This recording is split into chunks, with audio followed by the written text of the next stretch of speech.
हाँ जी, 10वां चैप्टर उसकी 1 आयत तो लैके ते पहलियां 10 आयतां असीं देख। मैं पढ़ देना पास्टर जी। गो अहेड मेरा बेटा। ये गिणती का 10वां चैप्टर है राइट जी। हाँ जी, पेज है 194 चांदी दे बिगल।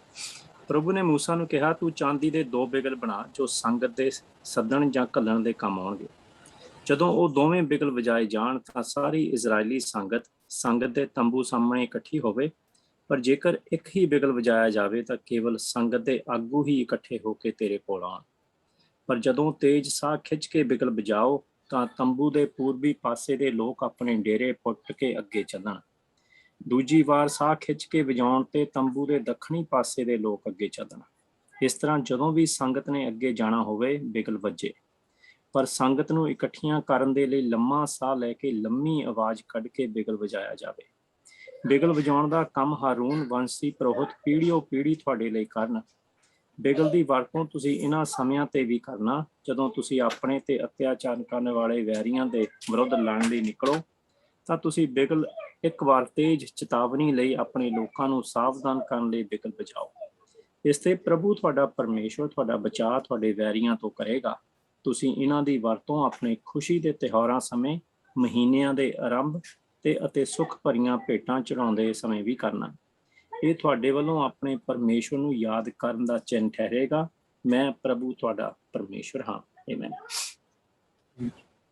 ਹੁਣ ਅਸੀਂ ਇੱਥੇ ਜਿਸਲੇ ਪ੍ਰਭੂ ਦੇ ਵਚਨ ਦੇ ਵਿੱਚ ਸ਼ੁਰੂ ਦੇ ਵਿੱਚ ਹੀ ਆ ਗਏ ਹਾਂ ਤਾਂ ਅਸੀਂ ਦੇਖਦੇ ਪਏ ਹਾਂ ਕਿ ਇੰਨੀ ਕੌਮ ਜਿਹੜੀ ਉੱਥੇ ਬੈਠੀ ਆ, ਐਡੀ ਵੱਡੀ ਕੌਮ ਜੋ ਅਬਰਾਹਮ ਦੀ ਉੱਥੇ ਬੈਠੀ ਹੋਈ ਆ, ਉਸਨੂੰ ਪ੍ਰਭੂ ਨੇ ਕਿਸ ਤਰ੍ਹਾਂ ਹੁਣ ਕਿਸ ਤਰੀਕੇ ਦੇ ਨਾਲ ਉਹਨਾਂ ਸਾਰਿਆਂ ਨੂੰ ਇੱਕ ਡਿਸਪਲਿਨ ਦੇ ਵਿੱਚ ਕੀਤਾ। ਔਰ ਬਾਏ ਦਾ ਵੇ ਇਹ ਬਿਗਲ ਜਿਹੜੇ ਵਜਾਏ ਜਾਂਦੇ ਆ ਇਹ ਹਾਲੇ ਵੀ ਆਰਮੀ ਦੇ ਵਿੱਚ ਵਜਾਏ ਜਾਂਦੇ ਆ। ਇਹਨਾਂ ਸਾਰਿਆਂ ਦਾ ਮਕਸਦ ਹੈ ਕਿ ਜਿਹੜਾ ਬਿਗਲ ਵਜਾਉਣ ਵਾਲਾ ਉਹ ਕੀ ਵਜਾ ਰਿਹਾ, ਉੱਥੋਂ ਉਹਨਾਂ ਨੂੰ ਪਤਾ ਲੱਗਦਾ ਕਿ ਹੁਣ ਉਹਨਾਂ ਨੇ ਹਮਲਾ ਕਰਨਾ ਜਾਂ ਹੁਣ ਉਹਨਾਂ ਨੇ ਰਿਟਰੀਟ ਕਰਨਾ ਜਾਂ ਹੁਣ ਉਹਨਾਂ ਨੇ ਜਿਹੜਾ ਵੀ ਉਹਨਾਂ ਨੇ ਕੰਮ ਕਰਦਾ ਮਾਰਚ ਕਰਨਾ, ਜੋ ਵੀ ਕਰਨਾ, ਇਹ ਸਾਰਾ ਉਹਦੇ ਹਿਸਾਬ ਦੇ ਨਾਲ ਮਿਲਟਰੀ ਦੇ ਵਿੱਚ ਚੱਲਦਾ ਆ ਗਿਆ। ਲੇਕਿਨ ਇੱਥੇ ਕੌਮ ਦੇ ਵਿੱਚ ਕਿਸ ਤਰ੍ਹਾਂ ਤੁਸੀਂ ਦੇਖੋ ਕਿ ਉਹ ਜਿਹੜਾ ਸੰਦੇਸ਼ਾ ਭੇਜਿਆ ਜਾ ਰਿਹਾ ਕਿ ਅਗਰ 2 ਬਿਗਲ ਇਕੱਠੇ ਵੱਜਣ ਤੇ ਸਾਰੀ ਕੌਮ ਨੂੰ ਪ੍ਰਭੂ ਨੇ ਸੱਦਾ ਦਿੱਤਾ ਕਿ ਤੁਸੀਂ ਆ ਕੇ ਉਸ ਗੱਲ ਨੂੰ ਜੋ ਮੈਂ ਕਹਿਣ ਜਾ ਰਿਹਾ ਤੁਸੀਂ ਉਸਨੂੰ ਸੁਣੋ। ਜੇ ਇੱਕ ਵਾਰੀ ਵੱਜੇ ਤੇ ਇਸ ਦਾ ਮਤਲਬ ਹੈ ਕਿ ਸਿਰਫ ਜਿਹੜੇ ਲੀਡਰ ਆ ਉਹਨਾਂ ਨੂੰ ਪ੍ਰਭੂ ਨੇ ਸੱਦਿਆ ਔਰ ਕੋਈ ਮੂਸਾ ਉਹਨਾਂ ਦੇ ਨਾਲ ਬੈਠ ਕੇ ਮੀਟਿੰਗ ਕਰਨ ਜਾ ਰਿਹਾ। ਔਰ ਇਸੇ ਤਰ੍ਹਾਂ ਵੱਖ-ਵੱਖ ਜਿਸ ਵੇਲੇ ਉਹਨਾਂ ਨੇ ਉੱਥੋਂ ਤੁਰਨਾ ਆ, ਡੇਰੇ ਲੈ ਕੇ ਤੁਰਨਾ ਆ, ਤੇ ਫਿਰ ਉਸ ਵੇਲੇ ਉਹ ਬਿਗਲ ਫੂਕਿਆ ਜਾਂਦਾ ਸੀ। ਔਰ ਜਿਸ ਵੇਲੇ ਉਹਨਾਂ ਨੇ ਉਹਨਾਂ ਨੂੰ ਜਿੱਦਾਂ ਕਿ ਸਾਨੂੰ ਇੱਥੇ ਹਰ ਇੱਕ ਚੀਜ਼ ਇੱਥੇ ਦੱਸੀ ਗਈ ਆ ਕਿ ਦੱਖਣ ਵਾਲਿਆਂ ਨੇ ਤੁਰਨਾ, ਪੱਛਮ ਵਾਲਿਆਂ ਨੇ ਤੁਰਨਾ, ਔਰ ਉਹਨਾਂ ਨੇ ਪ੍ਰਭੂ ਨੂੰ ਨਾਲ ਲੈ ਕੇ ਅੱਗੇ ਵਧਣਾ। ਪ੍ਰਭੂ ਨੇ ਉਹਨਾਂ ਨੂੰ ਨਾਲ ਲੈ ਕੇ ਅੱਗੇ ਵਧਣਾ। ਵੈਰੀ ਹਮਲਾ ਕਰੇ ਤਾਂ ਚੇਤਾਵਨੀ ਦੇਖੋ ਪ੍ਰਭੂ ਨੇ ਉਹਨਾਂ ਦੇ ਕੋਲ ਰੱਖੀ ਤੇ ਤੁਸੀਂ ਵੀ ਆਪਣੀਆਂ ਅੱਖਾਂ ਖੋਲ ਕੇ ਰੱਖਣੀਆਂ ਕਿ ਜਦੋਂ ਵੈਰੀ ਹਮਲਾ ਕਰੇ ਤਾਂ ਉਸ ਵੇਲੇ ਤੁਸੀਂ ਬਿਗਲ ਦੀ ਆਵਾਜ਼, ਬਿਗਲ ਦਾ ਨਗਾੜਾ ਫੂਕਣਾ ਤੇ ਮੈਂ ਤੁਹਾਡੇ ਲਈ ਤੁਹਾਡੇ ਵੈਰੀਆਂ ਦੇ ਨਾਲ ਲੜੂੰਗਾ। ਮੈਂ ਤੁਹਾਡੇ ਲਈ ਤੁਹਾਡੇ ਵੈਰੀਆਂ ਦੇ ਨਾਲ ਲੜੂੰਗਾ। ਅੱਗੇ ਅਸੀਂ ਬਾਅਦ ਦੇ ਵਿੱਚ ਹੁਣ ਇਸ ਤੋਂ ਅੱਗੇ ਅਸੀਂ ਬਾਅਦ ਦੇ ਵਿੱਚ ਜਾਵਾਂਗੇ ਕਿਉਂਕਿ ਹੁਣ ਉਹ ਤੁਰ ਪਏ, ਹੁਣ ਉਹਨਾਂ ਨੇ ਇੱਥੋਂ ਤੁਰ ਪਏ। ਲੇਕਿਨ ਇਹ ਜਿਹੜਾ ਬਿਗਲ ਜਿਸ ਨੂੰ ਵਜਾਉਣ ਦੇ ਲਈ ਕਿਹਾ ਗਿਆ, ਇਸ ਦਾ ਜ਼ਿਕਰ ਜਿਸ ਤਰ੍ਹਾਂ ਕਿ ਇਹਨਾਂ ਨੂੰ ਇਕੱਠੇ ਕੀਤਾ ਜਾ ਰਿਹਾ, ਇਹਨਾਂ ਨੂੰ ਇਕੱਠੇ ਕਰਕੇ ਤੋਰਿਆ ਜਾ ਰਿਹਾ, ਇਹਨਾਂ ਨੂੰ ਇਕੱਠੇ ਕਰਕੇ ਲੈ ਕੇ ਜਾਇਆ ਜਾ ਰਿਹਾ, ਤੇ ਫਿਰ ਜਿਸਲੇ ਦੂਸਰੀ ਵਾਰੀ ਇਹ ਬਿਗਲ ਵੱਜੇਗਾ ਉਸ ਵੇਲੇ ਕੀ ਹੋਏਗਾ। ਸੋ ਅਗੇਨ ਜਿਸਲੇ ਇੱਥੇ ਬਿਗਲ ਵੱਜਦਾ ਪਿਆ ਤੇ ਇਹ ਪਰਛਾਵਾਂ ਆ। ਜਿਸਲੇ ਬਿਗਲ ਵੱਜਦਾ ਪਿਆ ਉਹ 2 ਬਿਗਲਾਂ ਦੇ ਨਗਾੜਿਆਂ ਦੀ ਆਵਾਜ਼ ਆਈ ਤਾਂ ਪ੍ਰਭੂ ਦੇ ਇਹ ਲੋਕ ਜਿਹੜੇ ਧਰਤੀ ਦੇ ਉੱਤੇ ਵਾਅਦੇ ਦੀ ਧਰਤੀ ਤੇ ਜਾ ਰਹੇ ਆ ਤੇ ਜਿਸਲੇ ਇਹ ਬਿਗਲ ਫੂਕਿਆ ਜਾ ਰਿਹਾ ਤੇ ਉਹਨਾਂ ਨੂੰ ਪ੍ਰਭੂ ਆਪਣੇ ਲਾਗੇ ਇਕੱਠੇ ਕਰਦਾ। ਜਾਂ ਉਹਨਾਂ ਦਾ ਬਚਾਅ ਕਰਦਾ ਪਿਆ, ਜਾਂ ਉਹਨਾਂ ਨੂੰ ਤੁਰਨ ਦਾ ਹੁਕਮ ਦੇ ਰਿਹਾ, ਔਰ ਵੱਖ-ਵੱਖ ਤਰੀਕਿਆਂ ਦੇ ਨਾਲ ਇਹ ਸਾਰਾ ਕੁਝ ਹੋ ਰਿਹਾ। ਲੇਕਿਨ ਸਾਡੇ ਲਈ ਵੀ ਪ੍ਰਭੂ ਯਿਸੂ ਮਸੀਹ ਨੇ ਕਿਹਾ ਕਿ ਅਸੀਂ ਜਿਹੜਿਆਂ ਸਮਿਆਂ ਤੇ ਕੱਲ ਅਸੀਂ ਬਹੁਤ ਸਾਰੇ ਮੂਵੀਆਂ ਦੇ ਹਿੱਸੇ ਦੇਖੇ ਸੀ ਕਿ ਦੁਨੀਆ ਦੇ ਵਿੱਚ ਇਸ ਵੇਲੇ ਹੋ ਕੀ ਰਿਹਾ, ਔਰ ਅਸੀਂ ਸਿਰਫ 2 ਦਿਨ ਦੇਖੇ ਸੀ, 29 ਤੇ 30 ਤਰੀਕ। ਤੇ 29 ਤੇ 30 ਤਰੀਕ ਨੂੰ ਦੁਨੀਆ ਦੇ ਵਿੱਚ ਕੀ ਹੋ ਰਿਹਾ, ਔਰ ਅਸੀਂ ਦੇਖਿਆ ਸੀ ਕਿ ਕਿਸ ਤਰ੍ਹਾਂ ਦੁਨੀਆ ਦੇ ਇੱਕ ਪਾਸੇ ਤੋਂ ਲੈ ਕੇ ਦੂਜੇ ਪਾਸੇ ਤੱਕ ਉਹ ਸਭ ਕੁਝ ਮਚਿਆ ਆ, ਸਭ ਕੁਝ ਉਹ ਚੱਲਦਾ ਪਿਆ ਜੋ ਪ੍ਰਭੂ ਯਿਸੂ ਮਸੀਹ ਨੇ ਕਿਹਾ ਸੀ। ਔਰ ਅਸੀਂ ਮੱਤੀ ਦੇ 24ਵੇਂ ਭਾਗ ਦੇ ਵਿੱਚ ਚਲੀਏ, ਔਰ ਉੱਥੇ ਵੀ ਅਸੀਂ ਇਸ ਬਿਗਲ ਨੂੰ ਦੇਖਾਂਗੇ ਕਿ ਪ੍ਰਭੂ ਯਿਸੂ ਮਸੀਹ ਨੇ ਹੁਣ ਸਾਡੀ ਯਾਤਰਾ ਦੇ ਲਈ ਵੀ ਇਸ ਬਿਗਲ ਦੇ ਬਾਰੇ ਸਾਨੂੰ ਉਹਨਾਂ ਨੇ ਚੇਤਾਵਨੀ ਦੇਣੀ। ਸੋ ਅਗਰ ਤੁਸੀਂ ਬਾਈਬਲ ਸਟੱਡੀ ਕਰਵਾਉਣੇ ਆ ਤੇ ਇਹ ਤੁਹਾਡੇ ਲਈ ਗੁੱਡ ਮੌਕਾ ਹੈ ਕਿ ਤੁਸੀਂ ਆਪਣਾ ਇੱਥੇ 1 ਤੋਂ ਲੈ ਕੇ 10 ਜਿਹੜੀ ਆਇਤ ਹੈ ਇਸ ਦੇ ਉੱਤੇ 3 ਹਿੱਸੇ ਲਿਖ ਲਓ। ਮੱਤੀ ਦਾ 24ਵਾਂ ਭਾਗ ਉਹ ਅਸੀਂ 1 ਤੋਂ ਲੈ ਕੇ 31 ਤੱਕ ਪੜਾਂਗੇ। ਪਹਿਲਾ ਥੈਸਲੋਨੀਕਾ ਉਹਦਾ 4ਥਾ ਭਾਗ ਅਸੀਂ 13 ਤੋਂ ਲੈ ਕੇ 18 ਤੱਕ ਪੜਾਂਗੇ।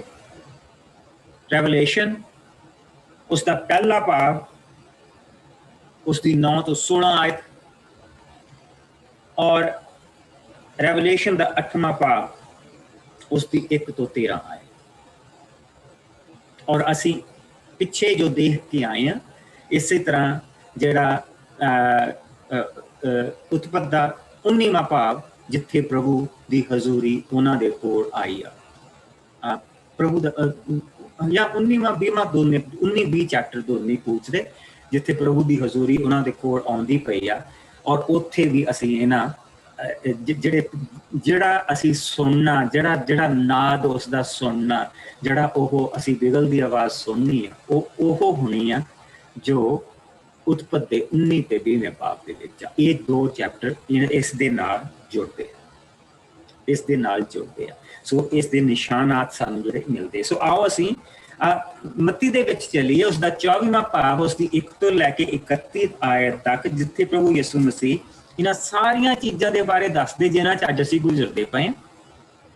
और फिर उन्होंने अंत दे विच दस्सिया कि इस बिगल की आवाज़ के नाल प्रभु ने सारियां चीज़ां खत्म कीतियां। सो हुण इत्थों सानू जिहड़ी यात्रा एक यात्रा असीं देख रहे हैं ਜਿਹੜੇ इजराइल ਦੇ लोग करते पे बियाबान दे विच।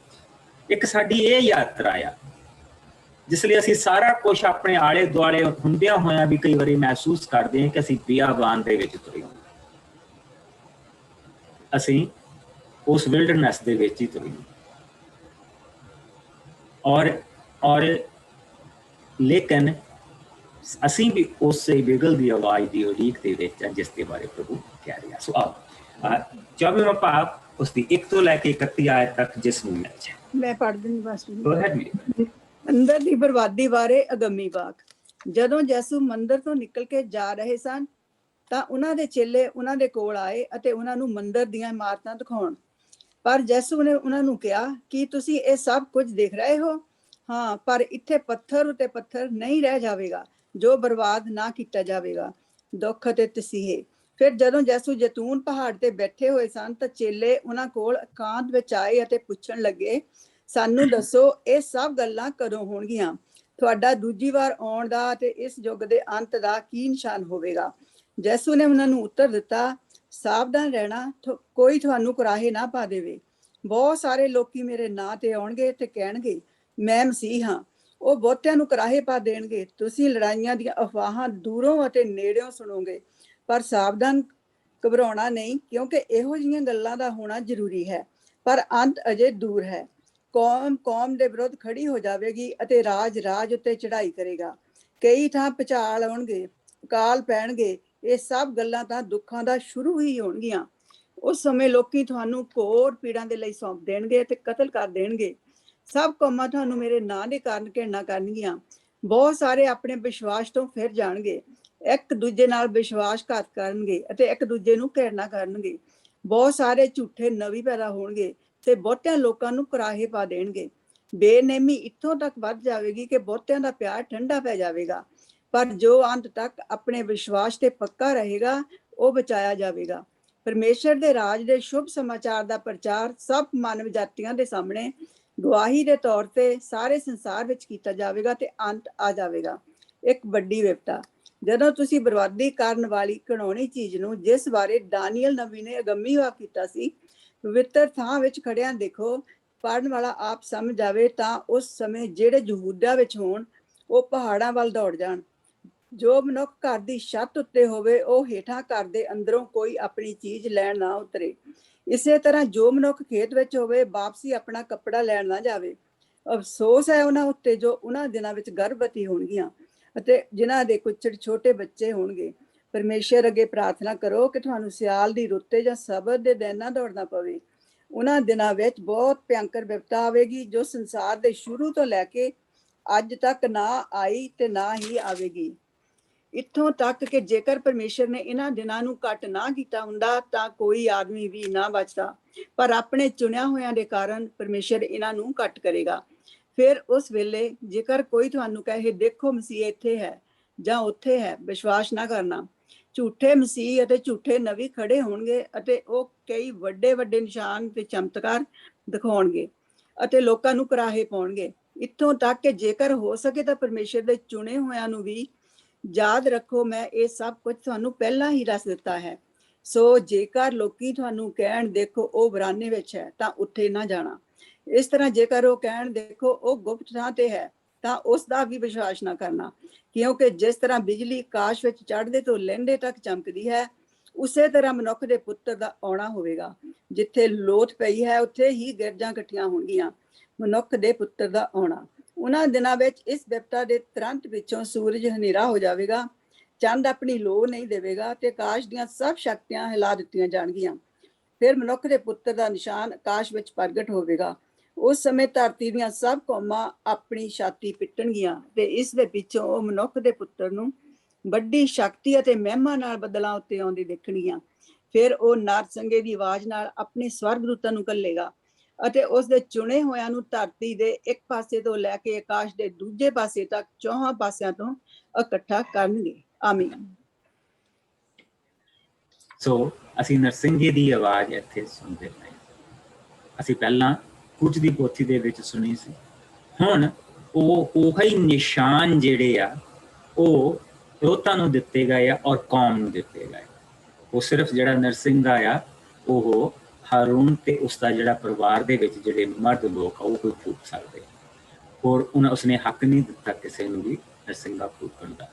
ਲੇਕਿਨ ਅਸੀਂ ਇਹ ਦੇਖਦੇ ਪਏ ਹਾਂ ਕਿ ਹੁਣ ਅਸੀਂ ਇਹ ਦੇਖਦੇ ਪਏ ਹਾਂ ਕਿ ਜਿਸ ਵੇਲੇ ਪ੍ਰਭੂ ਦਾ ਵਚਨ ਸਾਨੂੰ ਉਸਦੀ ਚੁਣੀ ਹੋਈ ਸੰਤਾਨ ਕਹਿੰਦਾ ਪਿਆ, ਇਸ ਲਈ ਪ੍ਰਭੂ ਦਾ ਵਚਨ ਉਸਦੇ ਸਾਨੂੰ ਚੁਣੇ ਹੋਏ ਪੁਰੋਹਤ, ਉਸਦੀ ਕੌਮ, ਏਦਾਂ ਦੇ ਸ਼ਬਦਾਂ ਦੇ ਨਾਲ ਸਾਨੂੰ ਉਹ ਸਾਨੂੰ ਮਾਣ ਦਿੰਦਾ ਪਿਆ।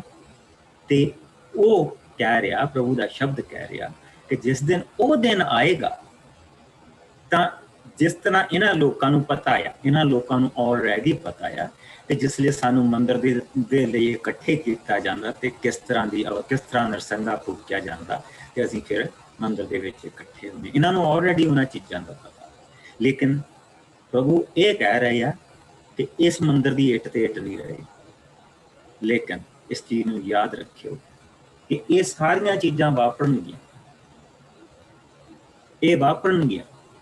ਪਰ ਉਸ ਤੋਂ ਬਾਅਦ ਜਿਸ ਲਈ ਮੇਰਾ ਆਉਣਾ ਹੋਏਗਾ ਤਾਂ ਉਹ ਨਰਸਿੰਘੇ ਦੀ ਆਵਾਜ਼ ਦੇ ਨਾਲ ਹੋਏਗਾ, ਔਰ ਨਰਸਿੰਘੇ ਦੀ ਆਵਾਜ਼ ਦੇ ਨਾਲ ਹੀ ਉਹ ਜਿਹੜੇ ਸਵਰਗਦੂਤ ਆ ਉਹਨਾਂ ਨੂੰ ਇਸ਼ਾਰਾ ਦਿੱਤਾ ਜਾਏਗਾ ਕਿ ਜਾ ਕੇ ਮੇਰੇ ਲੋਕਾਂ ਨੂੰ ਇਕੱਠੇ ਕਰਕੇ ਮੇਰੇ ਕੋਲ ਲੈ। ਔਰ ਇਹੋ ਹੀ ਚੀਜ਼ ਸਾਨੂੰ ਸੰਤ ਪੌਲਸ ਨੇ ਚੇਤੇ ਕਰਾਈ ਜਿਸ ਵੇਲੇ ਅਸੀਂ ਥੈਸਲੁਨੀਕੀਆਂ ਦਾ 4 ਭਾਗ 376 ਪੜ੍ਹਨਾ ਔਰ ਅਸੀਂ ਥੈਸਲੁਨੀਕੀਆਂ ਦੇ ਵਿੱਚ ਜਾ ਰਹੇ ਹਾਂ। ਪਹਿਲਾ ਥੈਸਲੁਨੀਕੀਆਂ ਉਸਦਾ 4 ਭਾਗ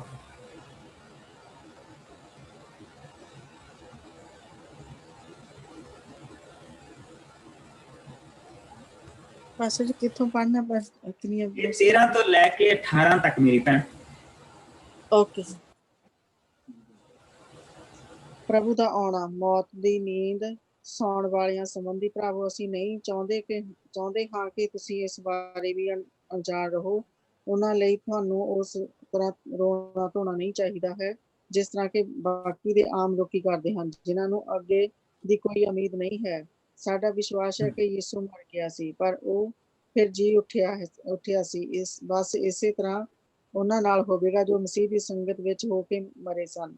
ਪਰਮੇਸ਼ਰ ਉਹਨਾਂ ਨੂੰ ਵੀ ਮਸੀਹ ਦੀ ਸੰਗਤ ਵਿੱਚ ਹੀ ਜਿੰਦਾ ਕਰੇਗਾ। ਇਹ ਜੋ ਕੁਝ ਅਸੀਂ ਕਹਿ ਰਹੇ ਹਾਂ, ਇਹ ਪ੍ਰਭੂ ਦੇ ਆਪਣੇ ਸ਼ਬਦ ਹਨ। ਅਸੀਂ ਜੋ ਉਸ ਸਮੇਂ ਤੱਕ ਜਿੰਦਾ ਰਹਾਂਗੇ ਜਦੋਂ ਤੱਕ ਪ੍ਰਭੂ ਦੁਆਰਾ ਆਵੇਗਾ, ਤਾਂ ਅਸੀਂ ਪਹਿਲਾਂ ਮਰ ਚੁੱਕੇ ਲੋਕਾਂ ਤੋਂ ਉੱਤਮ ਨਹੀਂ ਸਮਝੇ ਜਾਵਾਂਗੇ। ਉਸ ਸਮੇਂ ਇੱਕ ਜ਼ੋਰਦਾਰ ਹੁਕਮ ਹੋਵੇਗਾ ਜਿਸ ਦੇ ਨਾਲ ਪ੍ਰਮੁੱਖ ਸਵਰਗਦੂਤ ਦੀ ਆਵਾਜ਼ ਸੁਣਾਈ ਦੇਵੇਗੀ ਅਤੇ ਪਰਮੇਸ਼ਰ ਦਾ ਬਿਗਲ ਫੂਕਿਆ ਜਾਵੇਗਾ। ਤਦ ਪ੍ਰਭੂ ਆਪ ਸਵਰਗ ਤੋਂ ਉਤਰੇਗਾ। ਉਸ ਸਮੇਂ ਜੋ ਮਸੀਹ ਦੀ ਸੰਗਤ ਵਿੱਚ ਹੋ ਕੇ ਮਰੇ ਸਨ, ਉਹ ਪਹਿਲਾਂ ਜੀ ਉੱਠਣਗੇ। ਫਿਰ ਅਸੀਂ ਵੀ ਉਹਨਾਂ ਦੇ ਨਾਲ ਬੱਦਲਾਂ ਤੇ ਹਵਾ ਵਿੱਚ ਹੀ ਪ੍ਰਭੂ ਦੇ ਸਵਾਗਤ ਲਈ ਚੁੱਕ ਲਏ ਜਾਵਾਂਗੇ। ਇਸ ਤਰ੍ਹਾਂ ਅਸੀਂ ਹਮੇਸ਼ਾ ਤੱਕ ਪ੍ਰਭੂ ਦੀ ਸੰਗਤ ਵਿੱਚ ਰਹਾਂਗੇ। ਤੁਸੀਂ ਸਭ ਇੱਕ ਦੂਜੇ ਨੂੰ ਇਹਨਾਂ ਸ਼ਬਦਾਂ ਨਾਲ ਧੀਰਜ ਦਿਓ। ਇਹਨਾਂ ਸ਼ਬਦਾਂ ਦੇ ਨਾਲ ਧੀਰਜ ਦਿਓ। ਔਰ ਜਿਸ ਵੇਲੇ ਅਸੀਂ ਪ੍ਰਭੂ ਦੇ ਵਚਨ ਦੇ ਵਿੱਚ ਜਾਂਦੇ ਹਾਂ, ਰੈਵਲੇਸ਼ਨ ਦੇ ਵਿੱਚ ਜਾਂਦੇ ਹਾਂ, ਤਾਂ ਉੱਥੇ ਇਹ ਚੀਜ਼ ਦੱਸੀ ਜਾਂਦੀ ਹੈ ਕਿ ਜਿਹੜੀ ਧਰਤੀ ਆ, ਜਿਹੜੀਆਂ ਕਬਰਾਂ ਉਹ ਵੀ ਛੱਡ ਦੇਣਗੀਆਂ, ਔਰ ਜਿਹੜਾ ਸਮੁੰਦਰ ਆ ਉਹ ਵੀ ਆਪਣੇ ਵਿੱਚ ਜਿੰਨੇ ਗਏ ਆ ਉਹਨਾਂ ਨੂੰ ਛੱਡ ਦੇ। ਸੋ ਚਾਹੇ ਕੋਈ ਦਬਾ ਦਿੱਤਾ ਗਿਆ ਤੇ ਚਾਹੇ ਕੋਈ ਰੋੜ ਦਿੱਤਾ ਗਿਆ ਤੇ ਚਾਹੇ ਕਿਸੇ ਦੀਆਂ ਅਸਥੀਆਂ ਰੋੜ ਦਿੱਤੀਆਂ ਗਈਆਂ, ਪ੍ਰਭੂ ਸਭ ਨੂੰ ਇਕੱਠਿਆਂ ਕਰ ਲਏਗਾ। ਫਰਿਸ਼ਤਿਆਂ ਨੂੰ ਪਤਾ ਕਿੱਦਾਂ ਇਕੱਠੇ ਕਰਨੇ, ਉਹ ਸਾਰਿਆਂ ਨੂੰ ਇਕੱਠੇ ਕਰ ਲਏਗਾ। ਔਰ ਫਿਰ ਉਸ ਦੇ ਹਿਸਾਬ ਦੇ ਨਾਲ ਜਿੱਦਾਂ ਅਸੀਂ ਗਾਂ ਜਾ ਕੇ ਜਿਸ ਰੈਵਲੇਸ਼ਨ ਦੇ ਵਿੱਚ ਜਾਵਾਂਗੇ ਉਸ ਨੂੰ ਕਲੀਅਰਲੀ ਦੇਖਾਂਗੇ। ਕਿਉਂਕਿ ਹੁਣ ਜਿਸ ਲਈ ਅਸੀਂ ਰੈਵਲੇਸ਼ਨ 'ਚ ਹੁਣ ਜਾਣਾ, ਹੁਣ ਸਾਨੂੰ ਰੈਵਲੇਸ਼ਨ ਬਹੁਤ ਸਮਝ ਆਉਣੀ ਆ, ਸਾਨੂੰ ਐਨ ਕਲੀਅਰਲੀ ਸਮਝ ਆਉਣੀ ਆ ਕਿਉਂਕਿ ਇਹ ਕੀ ਕਹਿ ਰਿਹਾ। ਕਿਉਂਕਿ ਇਹ ਸਾਰੇ ਨਿਸ਼ਾਨਾਤ ਅਸੀਂ ਪਿੱਛੇ ਦੇਖੇ ਹੋਣੇ ਆ, ਔਰ ਪਿੱਛੇ ਸਾਰੀਆਂ ਚੀਜ਼ਾਂ ਅਸੀਂ ਦੇਖੀਆਂ, ਪਰਛਾਈਆਂ ਦੇਖੀਆਂ ਹੋਣੀਆਂ। ਔਰ ਜਿੱਦਾਂ ਅਸੀਂ ਰੈਵਲੇਸ਼ਨ 'ਚ ਵਧਣਾ ਤੇ ਉਹ ਸਾਰੀਆਂ ਚੀਜ਼ਾਂ ਸਾਡੇ ਸਾਹਮਣੇ ਨਿਕਲ ਕੇ ਆਉਣੀਆਂ। ਲੇਕਿਨ ਇਹੋ ਹੀ ਨਗਾੜਾ ਅਸੀਂ ਦੇਖਦੇ ਪਏ ਹਾਂ ਜਿਸ ਲਈ ਅਸੀਂ ਪ੍ਰਕਾਸ਼ ਦੀ ਪੋਥੀ ਦੇ ਵਿੱਚ ਜਾਂਦੇ ਹਾਂ। ਸੋ ਸਭ ਤੋਂ ਪਹਿਲਾਂ ਜਿਹੜਾ ਪ੍ਰਭੂ ਦਾ ਬੰਦਾ ਆਪ ਆ, ਜਿਸ ਦੇ ਰਾਹੀਂ ਪਵਿੱਤਰ ਆਤਮਾ ਨੇ ਇਹ ਪੋਥੀ ਸਾਨੂੰ ਦਿੱਤੀ ਆ, ਸੋ ਸਭ ਤੋਂ ਪਹਿਲਾਂ ਤਾਂ ਅਸੀਂ ਉਸ ਨੂੰ ਇਸ ਦੇ ਵਿੱਚ ਦੇਖਾਂਗੇ। ਸੋ ਆਓ ਅਸੀਂ ਦੇਖਦੇ ਹਾਂ ਇਸਦਾ ਰੈਵਲੇਸ਼ਨ ਦਾ ਪਹਿਲਾ ਭਾਗ ਔਰ ਉਸ ਦੀ 9 ਆਇਤ ਤੋਂ ਲੈ ਕੇ ਅਸੀਂ 9 ਆਇਤ ਤੋਂ ਲੈ ਕੇ 16 ਆਇਤ ਤੱਕ ਦੇਖਾਂਗੇ। ਮੈਂ ਪੜ੍ਹ ਦਿੰਦਾ ਪਾਸਟਰ ਜੀ। ਇਹ ਹੈਗਾ ਪੇਜ 463 ਪਿਛਲੇ ਪਾਸੇ। ਮਸੀਹ ਦਾ ਦਰਸ਼ਨ। ਮੈਂ ਤੁਹਾਡਾ ਭਰਾ ਯਹੂਨਾ ਹਾਂ। ਮੈਂ ਤੁਹਾਡੇ ਨਾਲ ਯਿਸੂ ਦੇ ਵਿੱਚ ਹੋਣ ਕਾਰਨ ਅਤੇ ਉਸਦੇ ਰਾਜ ਕਾਰਨ ਮਿਲੇ ਦੁੱਖਾਂ ਦਾ ਭਾਗੀ ਹਾਂ। ਮੈਂ ਪਰਮੇਸ਼ਰ ਦੇ ਵਚਨ ਦੇ ਪ੍ਰਚਾਰ ਕਰਨ ਅਤੇ ਮਸੀਹ ਦੇ ਖੁੱਲ੍ਹੇਆਮ ਗਵਾਹੀ ਦੇਣ ਕਾਰਨ ਪਾਤਮੋਸ ਟਾਪੂ ਦੇ ਬੰਦੀ ਰੂਪ ਵਿੱਚ ਸਾਂ। ਇਹ ਪ੍ਰਭੂ ਦਾ ਦਿਨ ਸੀ ਕਿ ਮੇਰੇ ਤੇ ਆਤਮਾ ਦੀ ਲੀਨਤਾ ਛਾ ਗਈ, ਤਾਂ ਮੈਂ ਆਪਣੇ ਪਿੱਛੇ ਇੱਕ ਬਿਗਲ ਵਰਗੀ ਤੇਜ਼ ਆਵਾਜ਼ ਸੁਣੀ ਜੋ ਮੈਨੂੰ ਇਹ ਕਹਿ ਰਹੀ ਸੀ, ਜੋ ਕੁਝ ਤੂੰ ਦੇਖ ਰਿਹਾ ਹੈ ਉਸ ਨੂੰ ਇੱਕ ਪੋਥੀ ਵਿੱਚ ਲਿਖ ਲੈ ਅਤੇ ਫਿਰ ਤੂੰ ਇਸ ਨੂੰ ਇਹਨਾਂ 7 ਵਿਸ਼ਵਾਸ ਸੰਗਤਾਂ ਨੂੰ ਘੱਲ, ਅਰਥਾਤ ਅਫਸਸ, ਸੁਮਰਨੇ, ਪਰਗਮਮ, ਥੁਆਤੀਰਾ, ਸਾਰਦੀਸ, ਫਿਲਦਾਲਫੀਆ ਅਤੇ ਲਾਉਦੀਕੀਆ ਨੂੰ। ਇਸ ਆਵਾਜ਼ ਨੂੰ ਸੁਣ ਕੇ ਮੈਂ ਪਿੱਛੇ ਮੁੜ ਕੇ ਦੇਖਿਆ ਕਿ ਇਹ ਕਿਸ ਦੀ ਆਵਾਜ਼ ਹੈ। ਸੋ ਜਦੋਂ ਮੈਂ ਪਿੱਛੇ ਮੁੜ ਕੇ ਦੇਖਿਆ ਤਾਂ ਮੈਂ ਸੋਨੇ ਦੇ 7 ਸ਼ਮਾਂਦਾਨ ਦੇਖੇ ਅਤੇ ਉਹਨਾਂ ਵਿਚਕਾਰ ਇੱਕ ਜਨ ਨੂੰ ਜੋ ਮਨੁੱਖ ਦੇ ਪੁੱਤਰ ਵਰਗਾ ਸੀ ਦੇਖਿਆ, ਜਿਸ ਨੇ ਪੈਰਾਂ ਤੱਕ ਇੱਕ ਲੰਮਾ ਚੋਗਾ ਪਾਇਆ ਹੋਇਆ ਸੀ ਅਤੇ ਆਪਣੀ ਛਾਤੀ ਤੇ ਇੱਕ ਸੋਨੇ ਦਾ ਪਟਕਾ ਬੰਨਿਆ ਹੋਇਆ ਸੀ। ਉਸਦੇ ਸਿਰ ਦੇ ਵਾਲ ਦੁੱਧ ਦੀ ਤਰ੍ਹਾਂ ਅਰਥਾਤ ਚਿੱਟੀ ਉੱਨ ਦੀ ਤਰ੍ਹਾਂ ਚਿੱਟੇ ਸਨ ਅਤੇ ਉਸ ਦੀਆਂ ਅੱਖਾਂ ਵਿੱਚ ਅੱਗ ਦੀ ਤਰ੍ਹਾਂ ਚਮਕ ਸੀ। ਉਸਦੇ ਪੈਰ ਭੱਠੀ ਦੇ ਵਿੱਚ ਪਿਘਲਾ ਕੇ ਸਾਫ਼ ਕੀਤੀ ਕੀਮਤੀ ਧਾਤ ਦੀ ਤਰ੍ਹਾਂ ਸਨ ਅਤੇ ਉਸਦੀ ਆਵਾਜ਼ ਕਈ ਝਰਨਿਆਂ ਦੇ ਡਿੱਗਣ ਦੀ ਆਵਾਜ਼ ਵਰਗੀ ਜ਼ੋਰਦਾਰ ਸੀ। ਉਸਦੇ ਸੱਜੇ ਹੱਥ ਵਿੱਚ 7 ਤਾਰੇ ਸਨ। ਉਸਦੇ ਮੂੰਹ ਵਿੱਚੋਂ 2 ਧਾਰੀ ਤੇਜ਼ ਤਲਵਾਰ ਨਿਕਲ ਰਹੀ ਸੀ ਅਤੇ ਉਸਦਾ ਚਿਹਰਾ ਦੁਪਹਿਰ ਦੇ ਚਮਕਦੇ ਸੂਰਜ ਦੀ ਤਰ੍ਹਾਂ ਸੀ। ਕਿੱਥੇ ਤੇ ਪੜ੍ਹਨਾ ਸੀ ਪਾਸਟਰ ਜੀ? ਸੋ ਇੱਥੇ ਜਿਹੜੀ ਅਸੀਂ ਦੇਖਦੇ ਪਏ ਹਾਂ, ਇਹ ਬਿਲਕੁਲ ਉਹ ਹੈ ਜਿਹੜੀ ਅਸੀਂ ਲਾਜ਼ਰ ਦੇ ਬਾਰੇ ਦੇਖੀ ਸੀ। ਪ੍ਰਭੂ ਨੇ ਕਿਹਾ ਸੀ ਲਾਜ਼ਰ ਬਾਹਰ ਆ ਜਾ। ਠੀਕ, ਲਾਜ਼ਰ ਜੋ ਉਸ ਕਬਰ ਦੇ ਵਿੱਚ ਸੀ ਉਹ ਬਾਹਰ ਆ ਗਿਆ। ਇਸੇ ਤਰ੍ਹਾਂ ਇੱਥੇ ਯਹੂਨਾ ਨੂੰ ਆਵਾਜ਼ ਦਿੱਤੀ ਗਈ ਹੈ ਔਰ ਉਸ ਬਿਗਲ ਦੇ ਰਾਹੀਂ ਉਸ ਨੂੰ ਯਹੂਨਾ ਨੂੰ ਆਵਾਜ਼ ਦਿੱਤੀ ਗਈ ਆ ਕਿ ਤੂੰ ਆ ਜਾ। ਪ੍ਰਭੂ ਦੀ ਹਜ਼ੂਰੀ ਦੇ ਵਿੱਚ ਉਸ ਨੂੰ ਬੁਲਾਇਆ ਗਿਆ ਔਰ ਉੱਥੇ ਇਹ ਸਾਰੀਆਂ ਚੀਜ਼ਾਂ ਜੋ ਹੋਣੀਆਂ ਆ ਉਹਨਾਂ ਦਾ ਜਿਹੜਾ ਵੇਰਵਾ ਆ ਇਹਨਾਂ 7 ਚਰਚਾਂ ਲਿਆ ਜਾਣਾ ਔਰ ਜਿਨ੍ਹਾਂ ਦੇ ਰਾਹੀਂ ਬਾਕੀ ਦੀਆਂ ਜਿਹੜੀਆਂ ਜਿੱਥੇ ਵੀ ਪ੍ਰਭੂ ਦੀ ਸੇਵਾ ਹੋ ਰਹੀ ਆ ਉਹਨਾਂ ਦੇ ਵਿੱਚ ਔਰ ਅੱਜ ਸਾਡਿਆਂ ਹੱਥਾਂ ਦੇ ਵਿੱਚ ਇਹ ਮਹਾਨ ਪੁਸਤਕ ਸਾਡਿਆਂ ਹੱਥਾਂ ਦੇ ਵਿੱਚ ਆ। ਸੋ ਅਸੀਂ ਕੀ ਦੇਖਦੇ ਪਏ ਹਾਂ? ਅਸੀਂ ਫਿਰ ਉਸੇ ਬਿਗਲ ਨੂੰ ਦੇਖਦੇ ਪਏ ਹਾਂ ਜਿਹੜਾ ਫੂਕਿਆ ਜਾਏਗਾ। ਔਰ ਇਸੇ ਤਰ੍ਹਾਂ ਜਿਸ ਵੇਲੇ ਅਸੀਂ ਹੁਣ 8ਵੇਂ ਭਾਗ ਦੇ ਵਿੱਚ ਜਾਣਾ ਤੇ ਇਹੋ ਹੀ ਜਿਹੜਾ ਬਿਗਲ ਆ ਇਹ ਵਿਪਤਾਵਾਂ ਦਾ ਬਿਗਲ ਬਣ ਜਾਣਾ। ਵਿਪਤਾ ਵੀ ਬਿਗਲ ਦੇ ਨਾਲ ਹੀ ਆਉਣੀ ਹੈ। ਜਿਸ ਲਈ ਅਸੀਂ ਰੈਵਲੇਸ਼ਨ ਦੇ 8ਵੇਂ ਭਾਗ ਦੇ ਵਿੱਚ ਚਲੇ ਜਾਣਾ। ਉਸਦੀ ਅਸੀਂ ਸਿਰਫ ਅਸੀਂ 1 ਤੋਂ 13 ਆਇਤ ਤੱਕ ਦੇਖਾਂਗੇ ਔਰ ਫਿਰ ਅਸੀਂ ਆਪਣਾ ਪਿੱਛੇ ਜਿੱਥੇ ਅਸੀਂ ਪੜ੍ਹਦੇ ਪਏ ਹਾਂ ਉੱਥੇ ਜਾਵਾਂਗੇ। ਅਸੀਂ ਪਿਛਲੇ ਪਾਸਿਓਂ 8ਵਾਂ ਭਾਗ 472 ਪੇਜ। ਹਾਂਜੀ 472 ਪੇਜ 8ਵਾਂ ਭਾਗ। ਔਰ ਇਹ ਜਿਹੜੇ ਬਿਗਲ ਆ ਇਹ ਸਜ਼ਾ ਦੇ ਬਿਗਲ ਆ। ਇਹ ਸਜ਼ਾ ਦੇ ਬਿਗਲ ਆ ਜਿਹੜੇ ਕਿ 7ਵੀਂ ਸੀਲ ਦੇ ਵਿੱਚ ਜਿਹੜੇ ਛੁਪੇ ਹੋਏ। ਜਿਸ ਲਈ ਉਹ ਸੀਲ ਖੋਲੀ ਜਾਣੀ ਆ ਤੇ ਉੱਥੋਂ 7 ਬਿਗਲ ਜਿਹੜੇ ਹੈਗੇ ਆ ਉਹ ਪ੍ਰਗਟ ਹੋਣੇ। ਸੋ ਆਓ ਇਸ ਨੂੰ ਦੇਖੀਏ। 8ਵਾਂ ਭਾਗ ਉਸਦੀ 1 ਤੋਂ ਲੈ ਕੇ 13 ਆਇਤ। ਫਿਰ ਜਦੋਂ ਮੇਮਨੇ ਨੇ 7ਵੀਂ ਸੀਲ ਤੋੜੀ ਤਾਂ ਸਵਰਗ ਵਿੱਚ ਕੋਈ ਅੱਧੇ ਘੰਟੇ ਤੱਕ ਚੁੱਪ ਛਾ ਗਈ। ਤਦ ਮੈਂ ਪਰਮੇਸ਼ਰ ਦੇ ਅੱਗੇ 7 ਸਵਰਗ ਦੂਤਾਂ ਨੂੰ ਖੜੇ ਦੇਖਿਆ ਜਿਨ੍ਹਾਂ ਨੂੰ 7 ਬਿਗਲ ਦਿੱਤੇ ਗਏ। ਫਿਰ ਇੱਕ ਹੋਰ ਸਵਰਗ ਦੂਤ ਆ ਕੇ ਵੇਦੀ ਦੇ ਲਾਗੇ ਖੜਾ ਹੋ ਗਿਆ। ਉਸ ਕੋਲ ਸੋਨੇ ਦਾ ਇੱਕ ਧੂਪਦਾਨ ਸੀ। ਉਸ ਨੂੰ ਵੱਡੀ ਮਾਤਰਾ ਵਿੱਚ ਧੂਪ ਦਿੱਤੀ ਗਈ ਸੀ ਕਿ ਉਹ ਪਰਮੇਸ਼ਰ ਦੇ ਲੋਕਾਂ ਦੀਆਂ ਪ੍ਰਾਰਥਨਾਵਾਂ ਸਮੇਤ ਸੋਨੇ ਦੀ ਵੇਦੀ ਉੱਤੇ ਤਖਤ ਦੇ ਸਾਹਮਣੇ ਚੜਾਵੇ। ਇਸ ਤਰ੍ਹਾਂ ਉਸ ਸਵਰਗਦੂਤ ਦੇ ਹੱਥਾਂ ਤੋਂ ਧੂਪ ਦਾ ਧੂੰਆਂ ਪਰਮੇਸ਼ਰ ਦੇ ਲੋਕਾਂ ਦੀਆਂ ਪ੍ਰਾਰਥਨਾਵਾਂ ਸਮੇਤ ਪਰਮੇਸ਼ਰ ਦੇ ਸਾਹਮਣੇ ਉੱਪਰ ਤੱਕ ਪਹੁੰਚ ਗਿਆ। ਤਦ ਸਵਰਗਦੂਤ ਨੇ ਧੂਪਦਾਨ ਲਿਆ ਅਤੇ ਉਸ ਨੂੰ ਵੇਦੀ ਤੋਂ ਅੱਗ ਨਾਲ ਭਰ ਕੇ ਧਰਤੀ ਤੇ ਸੁੱਟ ਦਿੱਤਾ। ਉਸ ਦੇ ਸੁੱਟ ਦੇ ਸਾਰ ਹੀ ਧਰਤੀ ਤੇ ਗਰਜਣਾ, ਸ਼ੋਰ ਸ਼ਰਾਬਾ, ਬਿਜਲੀਆਂ ਦੀ ਚਮਕ ਅਤੇ ਭੁਚਾਲ ਆਉਣ ਲੱਗੇ। ਬਿਗਲ ਇਸ ਦੇ ਪਿੱਛੋਂ ਉਹ 7 ਸਵਰਗਦੂਤ ਜਿਨ੍ਹਾਂ ਕੋਲ 7 ਬਿਗਲ ਸਨ ਉਹਨਾਂ ਨੂੰ ਬੁਝਾਉਣ ਲਈ ਤਿਆਰ ਹੋ ਗਏ। ਪਹਿਲੇ ਸਵਰਗਦੂਤ ਨੇ ਬਿਗਲ ਬੁਝਾਇਆ ਤਾਂ ਲਹੂ ਨਾਲ ਮਿਲੇ ਗੜੇ ਅਤੇ ਅੱਗ ਦਾ ਮੀਂਹ ਧਰਤੀ ਤੇ ਪੈਣ ਲੱਗਾ। ਇਸ ਨਾਲ ਧਰਤੀ ਅਤੇ ਰੁੱਖਾਂ ਦਾ ਤੀਜਾ ਹਿੱਸਾ ਖਤਮ ਹੋ ਗਿਆ ਅਤੇ ਉਹ ਸੁਤਲਾ ਹਰਾ ਘਾਹ ਵੀ ਭਸਮ ਹੋ ਗਿਆ। ਦੂਜਾ ਇਹ ਸਵਰਗਦੂਤ ਨੇ ਬਿਗਲ ਬੁਝਾਇਆ ਤਾਂ ਕੋਈ ਚੀਜ਼ ਇੱਕ ਵੱਡੇ ਪਹਾੜ ਵਰਗੀ ਅੱਗ ਨਾਲ ਬਲਦੀ ਸਮੁੰਦਰ ਵਿੱਚ ਸੁੱਟੀ ਗਈ। ਇਸ ਨਾਲ ਸਮੁੰਦਰ ਦਾ ਤੀਜਾ ਹਿੱਸਾ ਲਹੂ ਵਿੱਚ ਬਦਲ ਗਿਆ। ਤਾਂ ਸਮੁੰਦਰ ਦੇ ਜੀਵਾਂ ਦਾ ਤੀਜਾ ਹਿੱਸਾ ਮਰ ਗਿਆ ਤੇ ਉਸ ਵਿਚਲੀਆਂ ਕਿਸ਼ਤੀਆਂ ਦਾ ਤੀਜਾ ਹਿੱਸਾ ਵੀ ਨਾਸ਼ ਹੋ ਗਿਆ। ਤੀਜੇ ਸਵਰਗਦੂਤ ਨੇ ਬਿਗਲ ਬੁਝਾਇਆ ਤਾਂ ਮਸ਼ਾਲ ਦੀ ਤਰ੍ਹਾਂ ਬਲਦਾ ਹੋਇਆ ਇੱਕ ਵੱਡਾ ਤਾਰਾ ਆਕਾਸ਼ ਤੋਂ ਟੁੱਟ ਕੇ ਨਦੀਆਂ ਅਤੇ ਚਸ਼ਮਿਆਂ ਦੇ ਤੀਜੇ ਹਿੱਸੇ ਤੇ ਜਾ ਡਿੱਗਾ।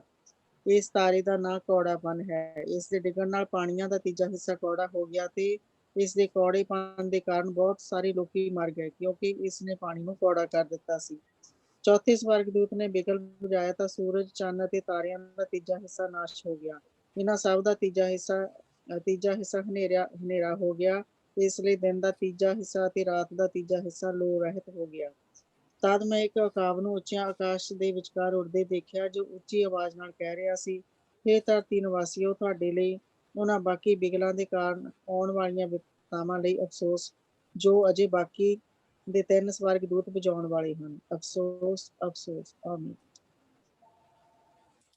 ਸੋ ਹੁਣ ਅਸੀਂ ਇੱਥੇ ਕੀ ਪ੍ਰਭੂ ਦੇ ਵਚਨ 'ਚ ਦੇਖਦੇ ਪਏ ਹਾਂ ਕਿ ਹਰ ਚੀਜ਼ ਜਿਹੜੀ ਹੋ ਰਹੀ ਆ ਉਸਦੀ ਇੱਕ ਤਰਤੀਬ, ਉਹ ਤਰਤੀਬ ਦੇ ਨਾਲ ਪ੍ਰਭੂ ਸਾਰੀਆਂ ਚੀਜ਼ਾਂ ਕਰਦਾ ਪਿਆ ਔਰ ਉਸਦੀ ਇੱਕ ਪਰਛਾਈ ਪ੍ਰਭੂ ਨੇ ਸਾਨੂੰ ਇਸ ਧਰਤੀ ਦੇ ਉੱਤੇ ਦਿੱਤੀ। ਉਹ ਅਸਲੀਅਤ ਦੀ ਪਰਛਾਈ ਦੇ ਵਿੱਚ ਇਹ ਲੋਕ ਜੀ ਰਹੇ ਤਾਂ ਕਿ ਜਦ ਅਸਲੀਅਤ ਆਵੇ ਤੇ ਇਹਨਾਂ ਨੂੰ ਉਹਦੀ ਉਸ ਚੀਜ਼ ਦੀ ਸਮਝ ਹੋਵੇ। ਬਹੁਤ ਸਾਰੀਆਂ ਚੀਜ਼ਾਂ ਜਿਸ ਵੇਲੇ ਅਸੀਂ ਨਵੇਂ ਨਿਯਮ 'ਚੋਂ ਪੜ੍ਹਦੇ ਹਾਂ ਤੇ ਯਹੂਦੀ ਜਿਨ੍ਹਾਂ ਨੇ ਪੁਰਾਣੇ ਨਿਯਮ ਦੇ ਵਿੱਚੋਂ ਇਹ ਸਾਰੀਆਂ ਚੀਜ਼ਾਂ ਇਹਨਾਂ ਪਰਛਾਈਆਂ ਦੇ ਵਿੱਚ ਜੋ ਗੁਜ਼ਰੇ, ਉਹਨਾਂ ਦੀ ਜ਼ਿੰਦਗੀ ਗੁਜ਼ਰੀ, ਉਹ ਛੋਟੇਪਨ ਤੋਂ ਇਹ ਸਾਰੀਆਂ ਚੀਜ਼ਾਂ ਕਰਦੇ ਆ ਰਹੇ ਆ ਔਰ ਜਿਨ੍ਹਾਂ ਨੂੰ ਪ੍ਰਭੂ ਆਪਣੇ ਵੱਲ ਨੂੰ ਖਿੱਚਦਾ ਆ ਔਰ ਜਿਹੜੇ ਪ੍ਰਭੂ ਦੇ ਕੋਲ ਆ ਰਹੇ ਆ ਔਰ ਹਜ਼ਾਰਾਂ ਦੀ ਗਿਣਤੀ 'ਚ ਆ ਰਹੇ ਆ ਤਾਂ ਉਹ ਇਹਨਾਂ ਚੀਜ਼ਾਂ ਨੂੰ 1 ਮਿੰਟ ਦੇ ਵਿੱਚ ਸਮਝ ਜਾਂਦੇ ਆ ਕਿ ਇਸ ਦਾ ਮਤਲਬ ਕੀ ਆ, ਇਹਨਾਂ ਸਾਰੀਆਂ ਚੀਜ਼ਾਂ ਦਾ ਮਕਸਦ ਕੀ। ਠੀਕ। ਸੋ ਅਸੀਂ ਜਿਸ ਵੇਲੇ ਇੱਥੋਂ ਦੀ ਲੰਘਦੇ ਪਏ ਆ ਤੇ ਅਸੀਂ ਵੀ ਹੁਣ ਇਜ਼ਰਾਈਲੀਆਂ ਦੀ ਤਰ੍ਹਾਂ ਇਹਨਾਂ ਚੀਜ਼ਾਂ ਨੂੰ ਸਿੱਖਦੇ ਪਏ ਆ। ਔਰ ਜਿਸ ਲਈ ਅਸੀਂ ਨਵੇਂ ਨਿਯਮ ਦੇ ਵਿੱਚ ਜਾਣਾ ਤੇ ਨਵੇਂ ਨਿਯਮ ਦੀਆਂ ਬਹੁਤ ਸਾਰੀਆਂ ਚੀਜ਼ਾਂ ਜਿੱਥੇ ਲਿਖਿਆ ਇਸ ਤਰ੍ਹਾਂ ਲਿਖਿਆ ਸੀ, ਇਸ ਤਰ੍ਹਾਂ ਪਿੱਛੇ ਵੀ ਲਿਖਿਆ, ਫਿਰ ਸਾਨੂੰ ਇਹ ਨਹੀਂ ਹੋਏਗਾ ਕਿ ਸਾਨੂੰ ਪਤਾ ਹੋਏਗਾ। ਬੇਸ਼ੱਕ ਸਾਨੂੰ ਆਇਤ ਨਾ ਚੇਤੇ ਹੋਵੇ, ਦੁੱਖ ਦਾ ਚੇਤੇ ਹੋਵੇ, ਪਰ ਸਾਨੂੰ ਪਤਾ ਹੋਏਗਾ ਕਿ ਹਾਂ ਅਸੀਂ ਇਹ ਪੜ੍ਹ ਕੇ ਆਏ, ਸਾਨੂੰ ਚੇਤਾ ਹੋਏਗਾ ਔਰ ਸਾਨੂੰ ਸਮਝਣ ਦੇ ਵਿੱਚ ਬਹੁਤ ਜਲਦੀ ਲੱਗੇਗੀ। ਸੋ ਇਸੇ ਕਰਕੇ ਮੈਂ ਥੋੜਾ ਜਿਹਾ ਸਮਾਂ ਇੱਥੇ ਇਸ ਚੈਪਟਰ ਦੇ ਉੱਤੇ ਖਾਸ ਕਰਕੇ ਇਹਨਾਂ ਆਇਤਾਂ ਦੇ ਉੱਤੇ ਲਾਇਆ ਤਾਂ ਕਿ ਸਾਨੂੰ ਇਸ ਚੀਜ਼ ਦੀ ਹੁਣ ਸਮਝ ਆਵੇ। ਹੁਣ ਦੇਖੋ ਜਿਹੜੀਆਂ ਸਾਡੀਆਂ ਮੂਵੀਆਂ ਬਣਦੀਆਂ ਤੇ ਉਹਦੇ ਵਿੱਚ ਜੀ ਲੋਕ ਲੱਤਾਂ ਘਸੀਟਦੇ ਤੁਰਿਓ ਹੁੰਦੇ ਆ, ਜਿਸ ਵੇਲੇ ਮੂਸਾ ਉਹਨਾਂ ਨੂੰ ਲੈ ਕੇ ਲੰਘਦਾ ਪਿਆ ਆ ਤੇ ਕਿਸੇ ਨੇ ਲੀਰਾਂ ਪਾਈਆਂ ਹੁੰਦੀਆਂ, ਕਿਸੇ ਨੇ ਪੁਸ਼ਪ ਕੀਤਾ ਹੁੰਦਾ, ਲੇਕਿਨ ਇਸ ਤਰ੍ਹਾਂ ਨਹੀਂ ਸੀ, ਇਸ ਤਰ੍ਹਾਂ ਨਹੀਂ ਸੀ। ਕੱਪੜਾ ਲੱਤਾ ਬਹੁਤ ਸੀ ਉਹਨਾਂ ਦੇ ਕੋਲ, ਬਹੁਤ ਕੁਛ ਇਜਿਪਟ ਤੋਂ ਲੈ ਕੇ ਆਏ ਸੀ, ਗੱਡੇ ਇਜਿਪਟ ਤੋਂ ਲੈ ਕੇ ਆਏ ਸੀ, ਗੱਡਿਆਂ ਭਰ ਭਰ ਕੇ ਚੀਜ਼ਾਂ ਦੇ ਉੱਥੋਂ ਲੈ ਕੇ ਉਹ ਆਏ ਸੀ। ਸੋਨਾ ਚਾਂਦੀ ਹਰ ਇੱਕ ਚੀਜ਼ ਜਿਸ ਦੀ ਜ਼ਰੂਰਤ ਸੀ ਉਹਨਾਂ ਦੇ ਕੋਲ ਉਹ ਸੀ। ਸੋ ਜਿੰਨੀ ਉਹਨਾਂ ਦੀ ਬੁਰੀ ਹਾਲਤ ਮੂਵੀਆਂ ਦੇ ਵਿੱਚ ਦਿਖਾ ਦਿੰਦੇ ਆ, ਇੰਨੀ ਬੁਰੀ ਹਾਲਤ ਨਹੀਂ। ਔਰ ਖਾਸ ਕਰਕੇ ਜਿਸ ਵੇਲੇ ਜਿਹੜੇ ਅੱਜ ਕੱਲ੍ਹ ਦੇ ਰਿਫੋਰਮਰ ਜਿਹੜੀਆਂ ਮੂਵੀਆਂ ਬਣਾਉਂਦੇ ਆ ਉਹ ਤਾਂ ਫਿਰ ਬਿਲਕੁਲ ਹੀ ਰਹਿੰਦਾ ਵੀ ਕੰਮ ਖਤਮ ਕਰ ਦਿੰਦੇ ਆ ਨਾ, ਉਹ ਤਾਂ ਇਸ ਤਰੀਕੇ ਦੇ ਨਾਲ ਬਣਾਉਂਦੇ ਆ। ਸੋ ਲੇਕਿਨ ਹੁਣ ਅਸੀਂ ਦੇਖਣਾ ਕਿ ਜਿਸ ਲਈ ਇਹਨਾਂ ਲੋਕਾਂ ਨੇ ਤੁਰਨਾ ਤੇ ਇਹਨਾਂ ਦੇ ਤੁਰਨ ਸਾਰੀ ਚੀਜ਼ ਇੱਕ ਵਿਵਸਥਾ ਦੇ ਵਿੱਚ ਕੀਤੀ ਜਾਣੀ ਹੈ। ਹਰ ਇੱਕ ਚੀਜ਼ ਦਾ ਇੱਕ ਡਿਸਿਪਲਿਨ ਹੋਣਾ। ਉਹਨਾਂ ਨੇ ਇੱਕ ਫੌਜ ਦੀ ਤਰ੍ਹਾਂ ਅੱਗੇ ਤੁਰਨਾ, ਜਿਸ ਲਈ ਕਿਹਾ ਜਾਂਦਾ ਸੀ ਫੌਜਾਂ ਦਾ ਪ੍ਰਭੂ ਇਹ ਕਹਿੰਦਾ, ਸੈਨਾਵਾਂ ਦਾ ਪ੍ਰਭੂ ਇਹ ਕਹਿੰਦਾ। ਅਸੀਂ ਗੀਤ ਗਾਉਂਦੇ ਹਾਂ ਸੈਨਾਵਾਂ ਦੇ ਪ੍ਰਭੂ ਦੇ। ਹੁਣ ਅਸੀਂ ਦੇਖਣਾ ਕਿ ਉਸ ਦਾ ਮਤਲਬ ਕੀ ਹੈ। ਸੋ ਆਓ 11 ਆਇਤ ਤੋਂ ਲੈ ਕੇ ਅਸੀਂ ਇਸ ਨੂੰ 11 ਆਇਤ ਤੋਂ ਲੈ ਕੇ ਅਸੀਂ ਇਸ ਨੂੰ 32 ਆਇਤ ਤੱਕ ਦੇਖਾਂਗੇ।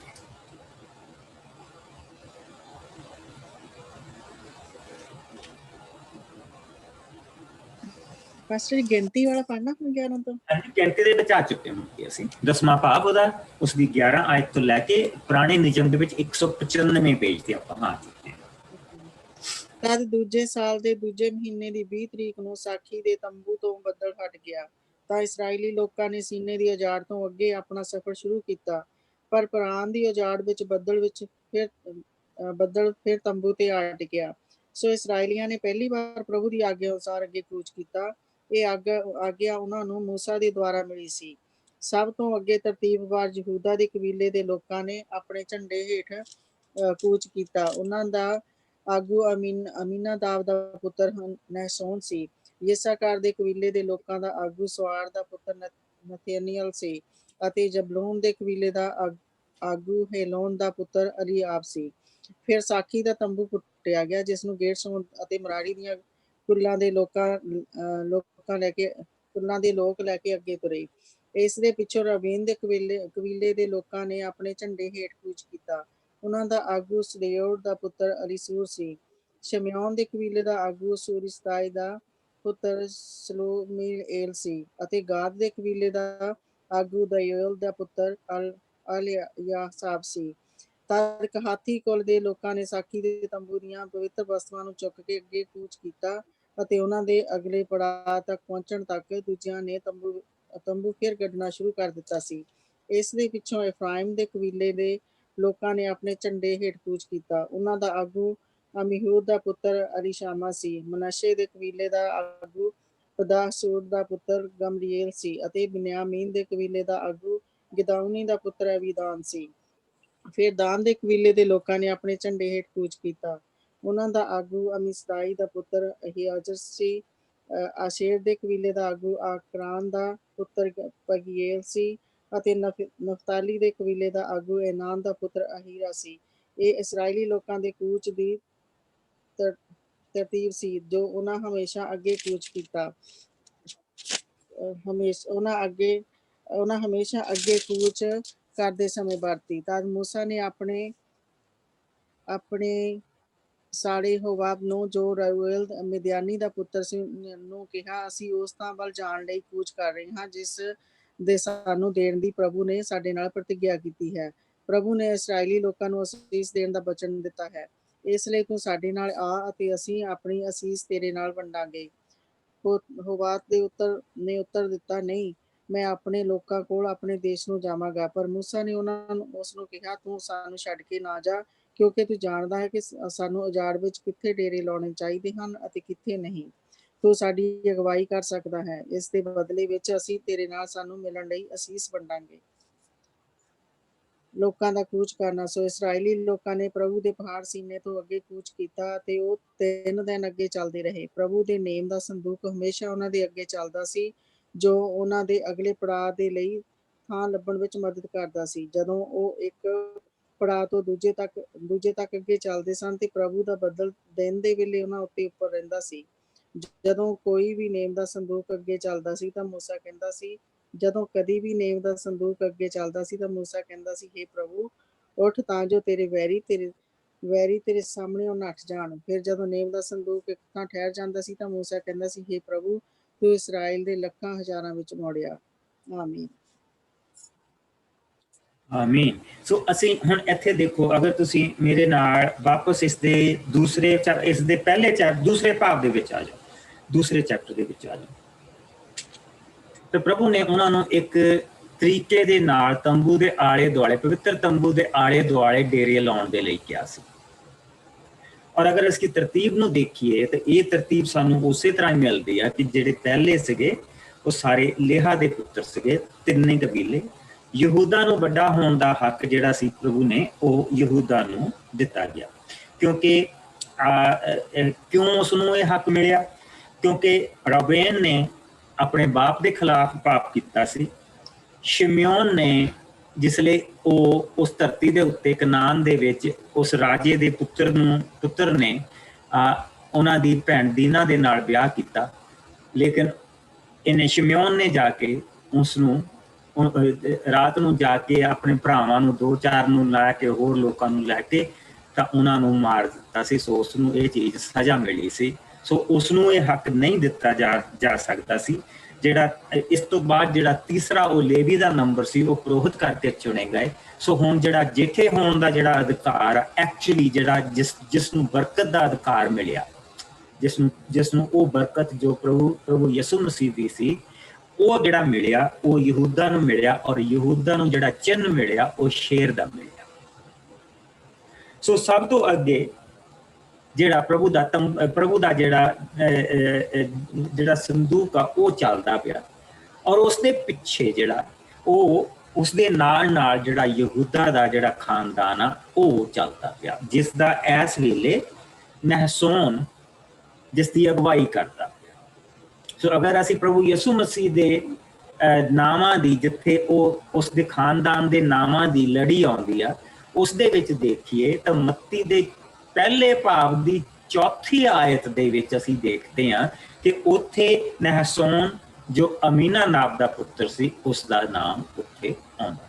ਸੋ ਅਸੀਂ ਜਿਸ ਵੇਲੇ ਅੱਗੇ ਪੜ੍ਹਦੇ ਹਾਂ ਤਾਂ ਉਸ ਤੋਂ ਬਾਅਦ ਯਿਸਕਾਰ ਦਾ ਗਰੁੱਪ ਜਿਹੜਾ ਚੱਲਿਆ ਆ, ਫਿਰ ਜ਼ਬੂਲੂਨ ਦਾ ਗਰੁੱਪ ਜਿਹੜਾ ਚੱਲਿਆ, ਫਿਰ ਜਿਹੜੇ ਕਹਾਤੀ ਲੋਕ ਆ ਜਿਨ੍ਹਾਂ ਦਾ ਮੂਸਾ ਦੇ ਨਾਲ, ਉਸਦੇ ਘਰਾਣੇ ਦੇ ਨਾਲ ਸੰਬੰਧ ਆ, ਉਹ ਲੋਕ ਜਿਹੜੇ ਪ੍ਰਭੂ ਦੀਆਂ ਪਵਿੱਤਰ ਚੀਜ਼ਾਂ, ਯਾਨੀ ਕਿ ਉਹ ਜਿਹੜਾ ਜਿਸ ਤਰ੍ਹਾਂ ਕਿ ਜਿਹੜਾ ਸ਼ਮਾਦਾਨ ਆ, ਜਿਸ ਤਰ੍ਹਾਂ ਕਿ ਧੂਫ ਦੀ ਬੇਦੀ ਆ, ਕਹੇ ਦੀ ਬਾਹਰਲੀ ਬਲੀ ਵਾਲੀ ਬੇਦੀ ਆ, ਪਾਣੀ ਜਿੱਥੇ ਉਹਨਾਂ ਨੇ ਹੱਥ ਧੋਣੇ ਆ, ਉਹ ਅੰਦਰ ਰੋਟੀਆਂ ਵਾਲਾ ਜਿਹੜਾ ਪਵਿੱਤਰ ਰੋਟੀ ਵਾਲਾ ਜਿਹੜਾ ਟੇਬਲ ਆ, ਉਸ ਨੂੰ ਲੈ ਕੇ, ਔਰ ਉਹ ਸਾਰੀਆਂ ਉਹ ਬਰਤਨ ਜਿਹੜੇ ਪਵਿੱਤਰ ਬਰਤਨ ਅੰਦਰ ਪਏ ਆ, ਉਹਨਾਂ ਨੂੰ ਸਾਰਿਆਂ ਨੂੰ ਲੈ ਕੇ ਉਹ ਜਿਹੜੇ ਆ ਉਹ ਉਸ ਦੇ ਗੱਭੇ ਚੱਲਦੇ ਪਏ ਆ। ਫਿਰ ਉਸ ਤੋਂ ਪਿੱਛੇ ਜਿਹੜਾ ਅਗਲਾ ਕਬੀਲਾ ਜਿਹੜਾ ਆਉਂਦਾ ਹੈਗਾ, ਉੱਥੇ ਅਸੀਂ ਦੇਖਦੇ ਹੈਗੇ ਆ ਕਿ ਰੂਬੇਨ, ਸ਼ਿਮਯੋਨ ਔਰ ਗਾਦ ਦਾ ਕਬੀਲਾ ਇਹ ਚੱਲਦੇ ਪਏ ਆ। ਔਰ ਇਸੇ ਤਰ੍ਹਾਂ ਬਾਰੀ ਇਹ ਸਾਰੇ ਕਬੀਲੇ ਜਿਹੜੇ ਆ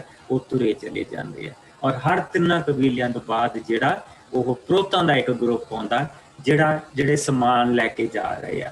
ਫਿਰ ਅਸੀਂ ਮਰਾਰੀ ਦਾ ਕੁੱਲ ਨੂੰ ਦੇਖਦੇ ਪਏ ਆ, ਜਿਹੜਾ ਕਿ ਉੱਥੋਂ ਉਹਨਾਂ ਦੇ ਕੋਲ ਜਿਹੜਾ ਲੱਕੜੀ ਦਾ ਸਾਰਾ ਸਮਾਨ ਆ ਉਹ ਲੈ ਕੇ ਤੁਰਿਓ ਆ। ਭਾਰਾ ਸਮਾਨ ਜਿਹੜਾ ਉਹਨਾਂ ਕੋਲ। ਔਰ ਫਿਰ ਇਸੇ ਤਰ੍ਹਾਂ ਜਿਹੜਾ ਉਸਦਾ ਤੀਸਰਾ ਪੁੱਤਰ 3 ਕਬੀਲੇ ਫਿਰ ਚੱਲਦੇ ਪਏ ਆ।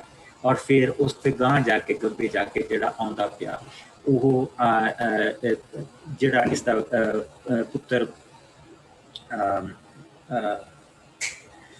ਹਾਰੂਨ ਦਾ ਪੁੱਤਰ ਜਿਹੜਾ ਤੀਸਰਾ ਆ, ਉਹ ਆਪਣੇ ਸਾਰੇ ਕੱਪੜਾ ਜਿਹੜਾ ਜਿੰਨਾ ਵੀ ਹੈਗਾ ਮੰਦਿਰ ਦਾ ਪੜਦੇ ਆ ਸਾਰੀਆਂ ਚੀਜ਼ਾਂ ਲੈ ਕੇ ਉਹ 2 ਬਲਦਾਂ ਦੇ ਉੱਤੇ 2 ਬਲਦਾਂ ਦੇ ਗੱਡਿਆਂ ਦੇ ਉੱਤੇ ਰੱਖ ਕੇ ਉਹ ਚੀਜ਼ਾਂ ਲੈ ਕੇ ਉਹ ਜਾ ਰਹੇ ਆ। ਔਰ ਪਿੱਛੇ ਫਿਰ 3 ਕਬੀਲੇ ਆ ਗਏ। ਸੋ ਮੰਦਿਰ ਦੀਆਂ ਜਿਹੜੀਆਂ 4 ਇਸੇ ਤਰ੍ਹਾਂ ਕਸ਼ਤਾਂ ਚੱਲਦੀਆਂ ਪਈਆਂ ਔਰ ਉਸੇ ਹੀ ਤਰ੍ਹਾਂ ਸਾਰੇ ਲੋਕ ਉਸਦੇ ਨਾਲ ਨਾਲ ਤੁਰੇ ਜਾ ਰਹੇ ਆ। ਕਿਆ ਸੁੰਦਰਤਾ ਹੋਏਗੀ। ਹਰੇਕ ਦੇ ਕੋਲ ਆਪਣਾ ਰੰਗ ਆ, ਹਰੇਕ ਦੇ ਕੋਲ ਆਪਣਾ ਝੰਡਾ ਹੈ।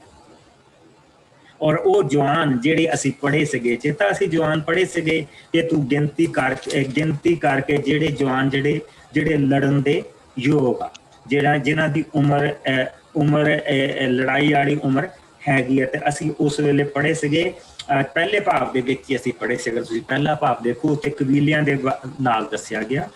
ਇਸਦੇ ਉੱਥੇ ਦੱਸਿਆ ਗਿਆ ਕਿ ਰੂਬੇਨ ਦੇ ਕਬੀਲੇ ਦੇ 46,500 ਸੀ, ਸ਼ਿਮਯੋਨ ਦੇ 59,300 ਸੀ। ਤਾਂ ਫਿਰ ਉਸ ਤੋਂ ਬਾਅਦ ਸਾਰੇ ਨੰਬਰ ਦੇ ਕੇ ਫਿਰ ਦੱਸਿਆ ਗਿਆ ਨਫਤਾਲੀ ਦੇ ਕੁੱਲ ਦੇ 53,400 ਸੀ। ਠੀਕ। ਸੋ ਹੁਣ ਜਿਸ ਵੇਲੇ ਯਹੂਦਾ ਦਾ ਕਬੀਲਾ ਚੱਲਦਾ ਪਿਆ ਤੇ ਜਿੰਨੇ ਬੱਚੇ ਬਜ਼ੁਰਗ ਔਰ ਜਿੰਨੀਆਂ ਵੀ ਔਰਤਾਂ ਆ ਉਹ ਗੱਬੇ ਚੱਲਦੇ ਪਏ ਸਾਰੇ। ਔਰ ਉਹਨਾਂ ਕੋਲ ਆਪਣੇ ਗੱਡੇ ਆ ਜਿਨ੍ਹਾਂ ਦੇ ਉੱਤੇ ਬਜ਼ੁਰਗ ਬੈਠੇ ਹੋ ਜਾਂ ਬੱਚੇ ਆਪਣਾ ਟੱਪਦੇ ਫਿਰਦੇ ਜਾਂ ਬਹਿਣਾ ਹੁੰਦਾ ਬਹਿ ਜਾਂਦੇ ਆ। ਔਰਤਾਂ ਬੱਚਿਆਂ ਦੇ ਲਈ ਉਹਨਾਂ ਦੇ ਕੋਲੋਂ ਕਾਫੀ ਕੁਛ ਲੈ ਕੇ ਆਏ ਆ। ਔਰ ਇਹ ਜਿਹੜੇ ਸੈਨਿਕ ਆ ਜਿਹੜੇ 74,600 ਸਾਨੂੰ ਜਿਹਨਾਂ ਦਾ ਨੰਬਰ ਦਿੱਤਾ ਗਿਆ ਸੀ, ਇਹ ਉਹਨਾਂ ਦੇ ਆਲੇ ਦੁਆਲੇ ਚੱਲਦੇ, ਇੱਕ ਤਰ੍ਹਾਂ ਦੀ ਉਹਨਾਂ ਦੀ ਰਾਖੀ ਆ। ਮੋਹਰੇ ਚੱਲਦੇ ਪਏ ਆ, ਪਿੱਛੇ ਟੁਕੜੀ ਚੱਲਦੀ ਪਈ ਆ, ਸਾਈਡਾਂ ਤੇ ਚੱਲਦੇ ਪਏ ਆ ਤਾਂ ਕਿ ਕਿਸੇ ਤਰ੍ਹਾਂ ਦਾ ਨੁਕਸਾਨ ਨਾ ਹੋਵੇ।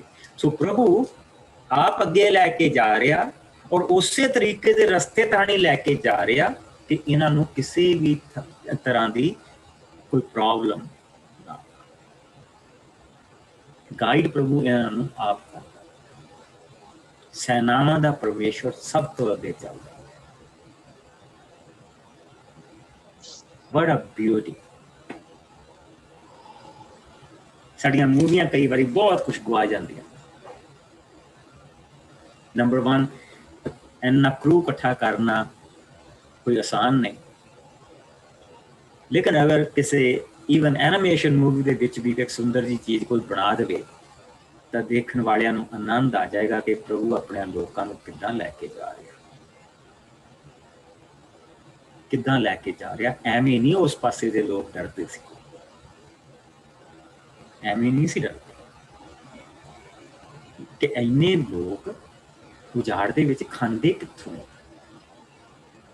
ਇਹਨਾਂ ਨੂੰ ਇੰਨਾ ਪਾਣੀ ਕਿੱਥੋਂ ਮਿਲਦਾ, ਇਹ ਇੰਨਾ ਪਾਣੀ ਕਿੱਥੋਂ ਪੀਂਦੇ ਪਏ। ਉਹਨਾਂ ਦੇ ਸਮਝ ਦੇ ਵਿੱਚ ਨਹੀਂ ਸੀ ਆ ਰਹੀ। ਔਰ ਇਸੇ ਕਰਕੇ ਉਹਨਾਂ ਨੇ ਕਿਹਾ ਸੀਗਾ ਕਿ ਅਸੀਂ ਡਰੇ ਪਏ ਹਾਂ।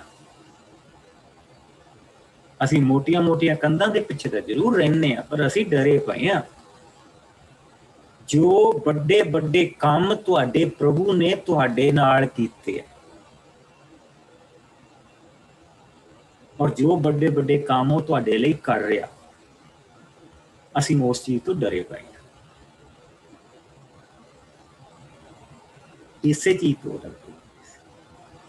ਹੁਣ ਜੇ ਉਹ ਜਿੱਦਾਂ ਮੂਵੀਆਂ ਦੇ ਵਿੱਚ ਦਿਖਾਉਂਦੇ ਕਿ ਥੋੜੇ ਜਿਹੇ ਹੱਥ ਪੈਰ ਜਿਹਾ ਲਟਕਾਉਂਦੇ ਤੁਰਿਓ ਆ, ਗੰਦੇ ਕੱਪੜੇ ਪਾਇਓ, ਉਦਾਂ ਦੇ ਤੋਂ ਕਿਹਨੇ ਡਰਨਾ ਸੀ।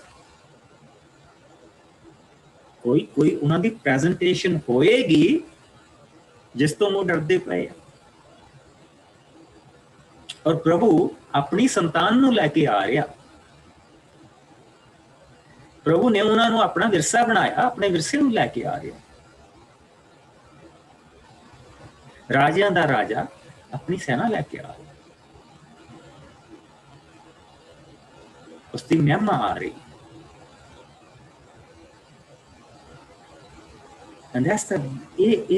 ਇਹ ਸੁੰਦਰ ਚੀਜ਼ਾਂ ਜਿਹੜੀਆਂ ਸਾਨੂੰ ਸਾਡੇ ਕੋਲ ਅਸੀਂ ਗਵਾ ਦਿੰਦੇ ਹਾਂ ਕਈ ਵਾਰੀ, ਲੇਕਿਨ ਜਿਹੜਾ ਮਨ ਦੇ ਵਿੱਚ, ਅੱਖਾਂ ਦੇ ਵਿੱਚ ਆਪਣੇ ਪਿਕਚਰ ਕਰਕੇ ਦੇਖੋ, ਠੀਕ। ਸੋ ਹੁਣ ਉਹ ਇੱਥੋਂ ਤੁਰ ਪਿਆ, ਉਹ ਜਿਸ ਵੇਲੇ ਗਏ, let me show you a picture.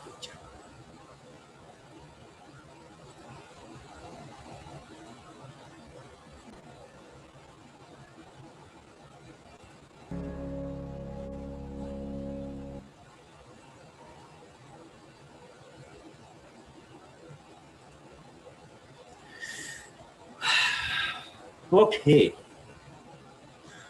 so Roshan, yes.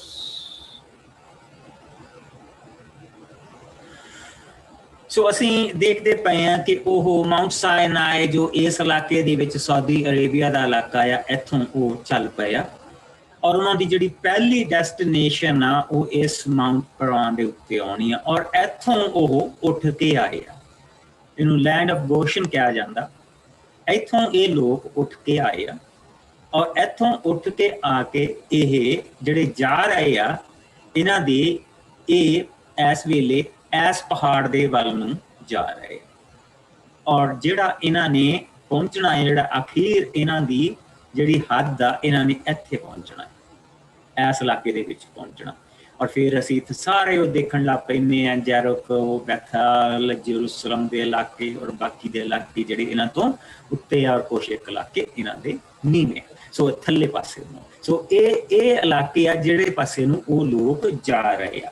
ਔਰ ਫਿਰ ਅਸੀਂ ਇਹ ਦੇਖਦੇ ਪਏ ਹਾਂ ਕਿ ਕਿਸ ਤਰ੍ਹਾਂ ਇਹ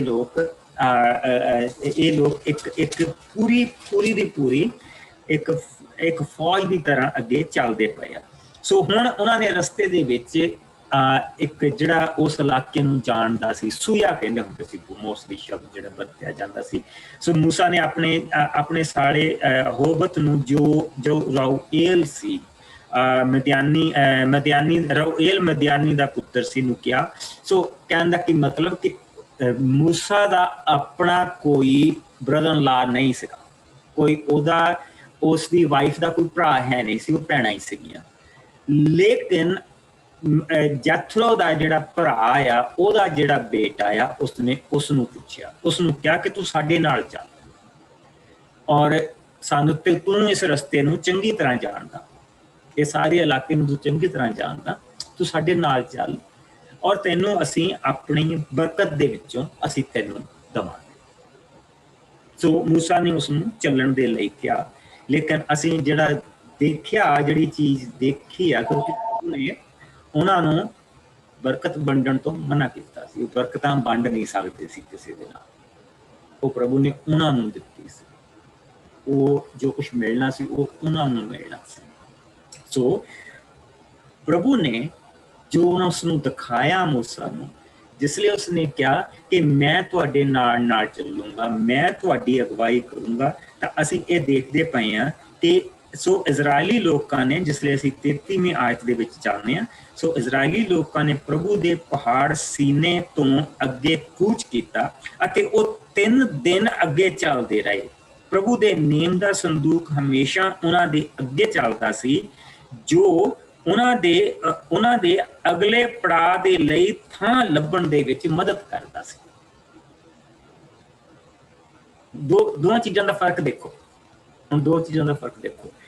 ਮੂਸਾ ਕੀ ਕਹਿ ਰਿਹਾ? ਮੂਸਾ ਨੇ ਆਪਣੇ 29 ਆਇਤ ਤੋਂ ਦੇਖੋ, ਮੂਸਾ ਨੇ ਆਪਣੇ ਸਾਲੇ ਹਬਾਬ ਨੂੰ, ਜੋ ਰਾਊਏਲ ਮਦਿਆਨੀ ਦਾ ਪੁੱਤਰ ਸੀ, ਨੂੰ ਕਿਹਾ, ਅਸੀਂ ਉਸ ਥਾਂ ਵੱਲ ਜਾਣ ਦੇ ਲਈ ਕੂਚ ਕਰ ਰਹੇ ਹਾਂ ਜਿਸ ਦੇ ਸਾਨੂੰ ਦੇਣ ਦੇ ਲਈ ਪ੍ਰਭੂ ਨੇ ਪ੍ਰਤਿਗਿਆ ਕੀਤੀ ਹੈ। ਪ੍ਰਭੂ ਨੇ ਇਜ਼ਰਾਈਲੀ ਲੋਕਾਂ ਨੂੰ ਅਸੀਸ ਦੇਣ ਦਾ ਵਚਨ ਦਿੱਤਾ ਹੈ, ਇਸ ਲਈ ਤੂੰ ਸਾਡੇ ਨਾਲ ਆ ਅਤੇ ਅਸੀਂ ਆਪਣੀ ਅਸੀਸ ਤੇਰੇ ਨਾਲ ਵੰਡਾਂਗੇ। ਹਬਾਬ ਨੇ ਉੱਤਰ ਦਿੱਤਾ, ਨਹੀਂ, ਮੈਂ ਆਪਣੇ ਲੋਕਾਂ ਕੋਲ ਆਪਣੇ ਦੇਸ਼ ਨੂੰ ਹੀ ਜਾਵਾਂਗਾ।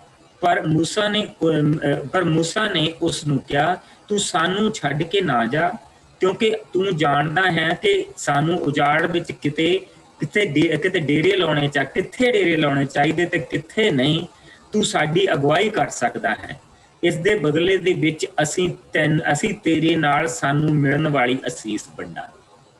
2 ਵਾਰੀ ਮੂਸਾ ਨੇ ਇਹ ਚੀਜ਼ ਉਸਨੂੰ ਕਹੀ। ਸੋ ਇਸ ਚੀਜ਼ ਨੂੰ ਚੇਤੇ ਰੱਖਿਓ, ਅਸੀਂ ਗਾਂ ਜਾ ਕੇ ਇਸ ਨੂੰ ਦੁਬਾਰਾ ਦੇਖਾਂਗੇ। ਪਰ ਹੋ ਕੀ ਰਿਹਾ, ਪ੍ਰਭੂ ਦਾ ਸੰਦੂਕ ਉਹਨਾਂ ਦੇ ਅੱਗੇ ਅੱਗੇ ਚੱਲਦਾ ਪਿਆ, ਔਰ ਜਿੱਥੇ ਉਹ ਜਾ ਰਹੇ ਆ ਮੋਸਟਲੀ ਉਹ ਜਿੱਥੇ ਵੀ ਉਹ ਪਹੁੰਚਦੇ ਸੀ, ਜੇ ਦਿਨ ਵੇਲੇ ਉਹ ਰੁਕਦੇ ਸੀ ਜਾਂ ਰਾਤ ਨੂੰ ਰੁਕਦੇ ਸੀ, ਤਾਂ ਪ੍ਰਭੂ ਦੀ ਅੱਗ ਜਾਂ ਪ੍ਰਭੂ ਦਾ ਜਿਹੜਾ ਉਹ ਬੱਦਲ ਦਾ ਥਾਮਾ ਉਹ ਧਰਤੀ ਦੇ ਵੱਲ ਨੂੰ ਆਉਂਦਾ ਸੀ।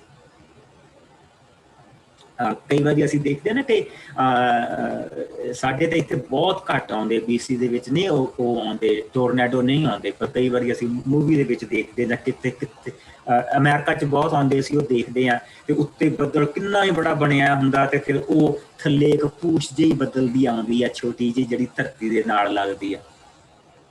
ਠੀਕ, ਉਹ ਤਾਂ ਜਿੰਨੀ ਵਾਰੀ ਵੀ ਆਉਂਦੀ ਆ ਮੁਸੀਬਤ ਹੀ ਪੈਦਾ ਕਰਦੀ ਆ, ਲੇਕਿਨ ਇਹ ਬਰਕਤ ਵਾਲਾ ਬੱਦਲ। ਸੋ ਬਰਕਤ ਵਾਲਾ ਬੱਦਲ ਉਹਨਾਂ ਨੂੰ ਪਹਿਲਾਂ ਹੀ ਦੱਸ ਦਿੰਦਾ ਕਿ ਤੁਸੀਂ ਇੱਥੇ ਆਪਣਾ ਡੇਰਾ ਲਾਓ, ਔਰ ਇਸ ਜਗ੍ਹਾ ਤੋਂ ਤੁਸੀਂ ਜਿਹੜਾ ਤੰਬੂ ਆ ਇਸ ਜਗ੍ਹਾ ਦੇ ਉੱਤੇ ਲਾਇਆ ਜਾਏਗਾ, ਔਰ ਅਤ ਪਵਿੱਤਰ ਜਗ੍ਹਾ ਉਹ ਇੱਥੇ ਹੋਈ। ਪ੍ਰਭੂ ਆਲਰੇਡੀ ਉਹਨਾਂ ਨੂੰ ਨਿਸ਼ਾਨਾਤ ਦਿੰਦਾ ਹੋਇਆ ਉਹਨਾਂ ਦੇ ਨਾਲ ਚੱਲਦਾ ਪਿਆ, ਕਿਉਂਕਿ ਪ੍ਰਭੂ ਨੇ ਮੂਸਾ ਦੇ ਨਾਲ ਵਾਅਦਾ ਕੀਤਾ ਕਿ ਮੈਂ ਤੈਨੂੰ ਜਿਹੜਾ ਤੂੰ ਮੈਨੂੰ ਬਹੁਤ ਪਸੰਦ ਆ, ਔਰ ਮੇਰੀ ਕਿਰਪਾ ਦ੍ਰਿਸ਼ਟੀ ਹੈ ਤੇਰੇ ਉੱਤੇ। ਤਾਂ ਉਸਨੇ ਕਿਹਾ ਜੇ ਸੱਚਮੁੱਚ ਅਸੀਂ ਕੱਲ ਪੜਿਆ ਸੀ, ਜੇ ਸੱਚਮੁੱਚ ਤੇਰੀ ਕਿਰਪਾ ਦ੍ਰਿਸ਼ਟੀ ਮੇਰੇ ਉੱਤੇ ਆ ਤੇ ਫਿਰ ਤੂੰ ਸਾਡੇ ਨਾਲ ਜਾ। ਪ੍ਰਭੂ ਨੇ ਕਿਹਾ ਹਾਂ, ਪ੍ਰਭੂ ਨੇ ਉਸ ਨੂੰ ਵਾਅਦਾ ਦਿੱਤਾ ਕਿ ਮੈਂ ਤੇਰੇ ਨਾਲ ਜਾ। ਲੇਕਿਨ ਇੱਥੇ ਅਸੀਂ ਦੇਖਦੇ ਪਏ ਹਾਂ ਕਿ ਮੂਸਾ ਦੇ ਵਿੱਚ ਉਹ ਭਾਂਜੀ ਜਿਹੜਾ ਉਹ ਪੁਰਾਣੀ ਭਾਂਜੀ ਮਾਰਦੀ ਆ ਉਹਨੂੰ ਫਿਰ। ਔਰ ਨੰਬਰ 1, ਇੱਕ ਤਾਂ ਉਸਨੂੰ ਰਬੇਲ ਨੂੰ ਪੁੱਛਣ ਦੀ ਕੋਈ ਉਹਦਾ ਬਣਦਾ ਕੁਛ ਨਹੀਂ ਸੀਗਾ, ਕਿਉਂਕਿ ਪ੍ਰਭੂ ਨੇ 40 ਸਾਲ ਤਾਂ ਮੂਸਾ ਨੂੰ ਇੱਥੇ ਰੱਖਿਆ। 40 ਸਾਲ ਮੂਸਾ ਇੱਥੇ ਰਿਹਾ ਮਿਦਿਆਨ ਦੇ ਵਿੱਚ, ਤੇ ਜਗ੍ਹਾਵਾਂ ਤਾਂ ਮੂਸਾ ਨੂੰ ਵੀ ਪਤਾ ਨਹੀਂ, ਰਾਈਟ। ਸੋ ਲੇਕਿਨ ਇਸ ਚੀਜ਼ ਨੇ ਮੁਸੀਬਤ ਲੈ ਕੇ ਆਉਣੀ ਅੱਗੇ ਜਾ ਕੇ। ਸੋ ਹੁਣ ਲੋਕਾਂ ਨੇ ਉੱਥੋਂ ਕੂਚ ਕੀਤਾ, ਲੋਕ ਹੁਣ ਉੱਥੋਂ ਤੁਰ ਪਏ, ਔਰ ਆਪਣਾ ਅਗਲੇ ਪੜਾਅ ਦੇ ਵਿੱਚ ਜਿਸ ਲਈ ਉਹ ਜਾਣਾ ਉਹਨਾਂ ਨੇ, ਤਾਂ ਉਹਨਾਂ ਨੂੰ ਜਿੱਥੇ ਉਹ ਨੇਮ ਦਾ ਸੰਦੂਕ, ਯਾਨੀ ਕਿ ਉਹ ਪ੍ਰਭੂ ਦਾ ਨਿਸ਼ਾਨ ਠਹਿਰ ਜਾਂਦਾ ਸੀ, ਨੇਮ ਦਾ ਸੰਦੂਕ ਉੱਥੇ ਹੀ ਠਹਿਰ ਜਾਂਦਾ ਸੀ।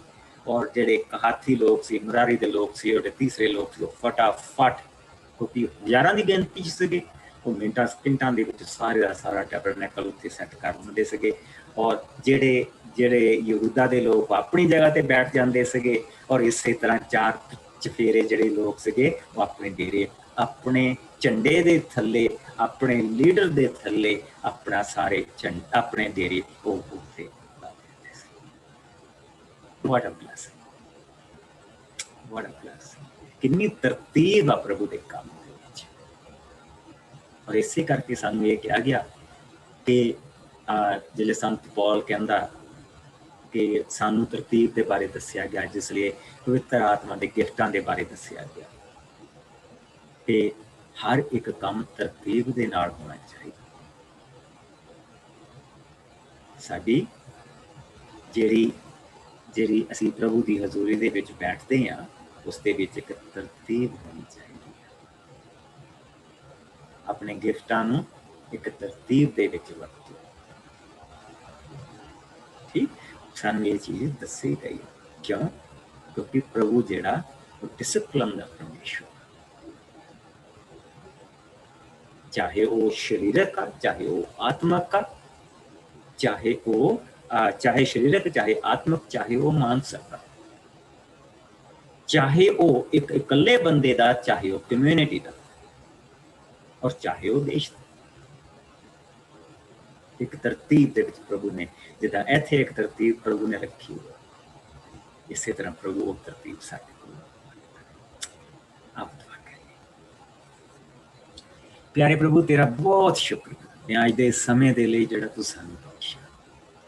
ਤੇਰੀ ਦਇਆ ਦੇ ਨਾਲ ਸਾਨੂੰ ਇਹ ਵਕਤ ਮਿਲਦਾ ਪ੍ਰਭੂ ਜੀ ਕਿ ਅਸੀਂ ਤੇਰੇ ਕੋਲ, ਮੇਰੇ ਪਿਆਰੇ ਪ੍ਰਭੂ ਤੂੰ ਕਿਸ ਤਰ੍ਹਾਂ ਆਪਣੇ ਲੋਕਾਂ ਨੂੰ ਸੰਭਾਲਦਾ ਹੈ, ਕਿਸ ਤਰ੍ਹਾਂ ਤੂੰ ਉਹਨਾਂ ਨੂੰ ਪ੍ਰਭੂ ਜੀ ਨਾਲ ਲੈ ਕੇ ਚੱਲਦਾ ਹੈ।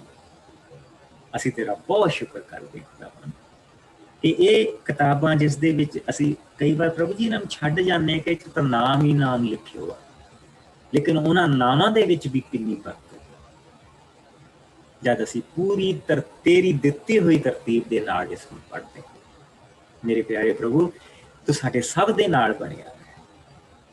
ਇਸੇ ਤਰ੍ਹਾਂ ਖੁਦਾਵੰਦ ਜਿਸ ਤਰ੍ਹਾਂ ਤੇਰੇ ਤੰਬੂ ਦੇ ਆਲੇ ਦੁਆਲੇ ਪ੍ਰਭੂ ਜੀ ਤੇਰੀਆਂ ਸੈਨਾਵਾਂ ਦਾ ਪਹਿਰਾ ਸੀ, ਇਸੇ ਤਰ੍ਹਾਂ ਪ੍ਰਭੂ ਜੀ ਸਾਨੂੰ ਵੀ ਤੇਰੇ ਤੰਬੂ ਕਿਹਾ ਗਿਆ। ਔਰ ਤੇਰਾ ਸ਼ੁਕਰ ਕਰਦੇ ਹਾਂ ਕਿ ਸਾਡੇ ਵੀ ਆਲੇ ਦੁਆਲੇ ਉਹਨਾਂ ਸੈਨਾਵਾਂ ਦਾ, ਤੇਰੀਆਂ ਸੈਨਾਵਾਂ ਦਾ ਪ੍ਰਭੂ ਜੀ ਪਹਿਰਾ ਜਿਸ ਨੂੰ ਅਸੀਂ ਵੀ ਜਾਣ ਨਹੀਂ ਸਕਦੇ। ਸਾਡੇ ਸੱਜੇ ਖੱਬੇ ਅੱਗੇ ਪਿੱਛੇ, ਔਰ ਪ੍ਰਭੂ ਜੀ ਤੇਰੇ ਪੁੱਤਾਂ ਦਾ, ਤੇਰੀ ਦਇਆ ਦਾ, ਤੇਰੇ ਪਿਆਰ ਦਾ, ਤੇਰੀ ਰਾਖੀ ਦਾ ਪਹਿਰਾ ਆ ਪ੍ਰਭੂ ਜੀ। ਰਸਤੇ ਤੂੰ ਬਣਾਉਣਾ ਆ, ਅਸੀਂ ਚੱਲਦੇ ਹਾਂ ਔਰ ਸਵਰਗ ਤੋਂ ਪ੍ਰਭੂ ਜੀ ਤੇਰੀ ਨਿਗਾਹਬਾਨੀ ਸਾਡੇ ਉੱਤੇ। ਜਿਸ ਤਰ੍ਹਾਂ ਉਸ ਤੰਬੂ ਦੇ ਵਿੱਚ ਪ੍ਰਭੂ ਜੀ ਤੇਰਾ ਹਜ਼ੂਰੀ ਉਤਰਦੀ ਸੀ, ਇਸੇ ਤਰ੍ਹਾਂ ਸਾਨੂੰ ਆਪਣੀ ਹਜ਼ੂਰੀ ਦੇ ਨਾਲ ਭਰਿਆ ਹੈ। ਔਰ ਇਸੇ ਤਰ੍ਹਾਂ ਤੂੰ ਪ੍ਰਭੂ ਜੀ ਸਾਨੂੰ ਸਾਡੀ ਯਾਤਰਾ ਦੇ ਵਿੱਚ ਲੈ ਕੇ ਚੱਲ, ਜਦ ਤੱਕ ਅਸੀਂ ਘਰ ਨਾ ਪਹੁੰਚ ਜਾਈਏ। ਤੁਸੀਂ ਯਿਸੂ ਦੇ ਮਿੱਠੇ ਔਰ ਪਿਆਰੇ ਨਾਮ ਦੇ ਵਿੱਚ ਸਭ ਕੁਝ ਮੰਗੋ। ਸਾਰੇ ਭੈਣ ਭਰਾ ਕਹਿਣ ਬਲੈਸ ਯੂ। ਮੰਗਲਵਾਰ ਨੂੰ ਮਿਲਾਂਗੇ ਔਰ ਮੰਗਲਵਾਰ ਨੂੰ ਹੁਣ ਅਸੀਂ 11ਵੇਂ ਚੈਪਟਰ ਤੋਂ ਸ਼ੁਰੂ ਕਰਾਂਗੇ। ਔਰ 11ਵੇਂ ਚੈਪਟਰ ਦੇ ਵਿੱਚ ਅਸੀਂ ਦੇਖਾਂਗੇ ਕਿ ਉਹ ਜਿਹੜੇ ਮਿਸਰੀਆਂ ਦੇ ਨਿਆਣੇ ਆ ਜਿਨ੍ਹਾਂ ਨੂੰ ਕੱਢ ਦਿੱਤਾ, ਨਾਲ ਹੀ ਇਹਨਾਂ ਦੇ ਮਾਵਾਂ ਦੀਆਂ ਇਜ਼ਰਾਈਲੀ ਸੀਗੀਆਂ ਤੇ ਬਾਪ ਉਹਨਾਂ ਦੇ ਮਿਸਰੀ ਸੀ, ਪਰ ਮਿਸਰੀਆਂ ਨੇ ਨਾਲ ਹੀ ਤੋੜ ਦਿੱਤੇ ਸੀ। ਹੁਣ ਉਹਨਾਂ ਨੇ ਬੜੀ ਪ੍ਰੋਬਲਮ ਖੜੀ ਕਰਨੀ ਆ। ਬੁੜਬੁੜਾਹਟ ਹਮੇਸ਼ਾ ਹੀ ਉਹਨਾਂ ਕੋਲ ਆਉਂਦੀ ਸੀ, ਉਹ ਹੀ ਸ਼ੁਰੂ ਕਰਦੇ ਸੀ, ਬਾਕੀ ਦੇ ਨਾਲ ਰਲ ਜਾਂਦੇ ਸੀ। Bless you.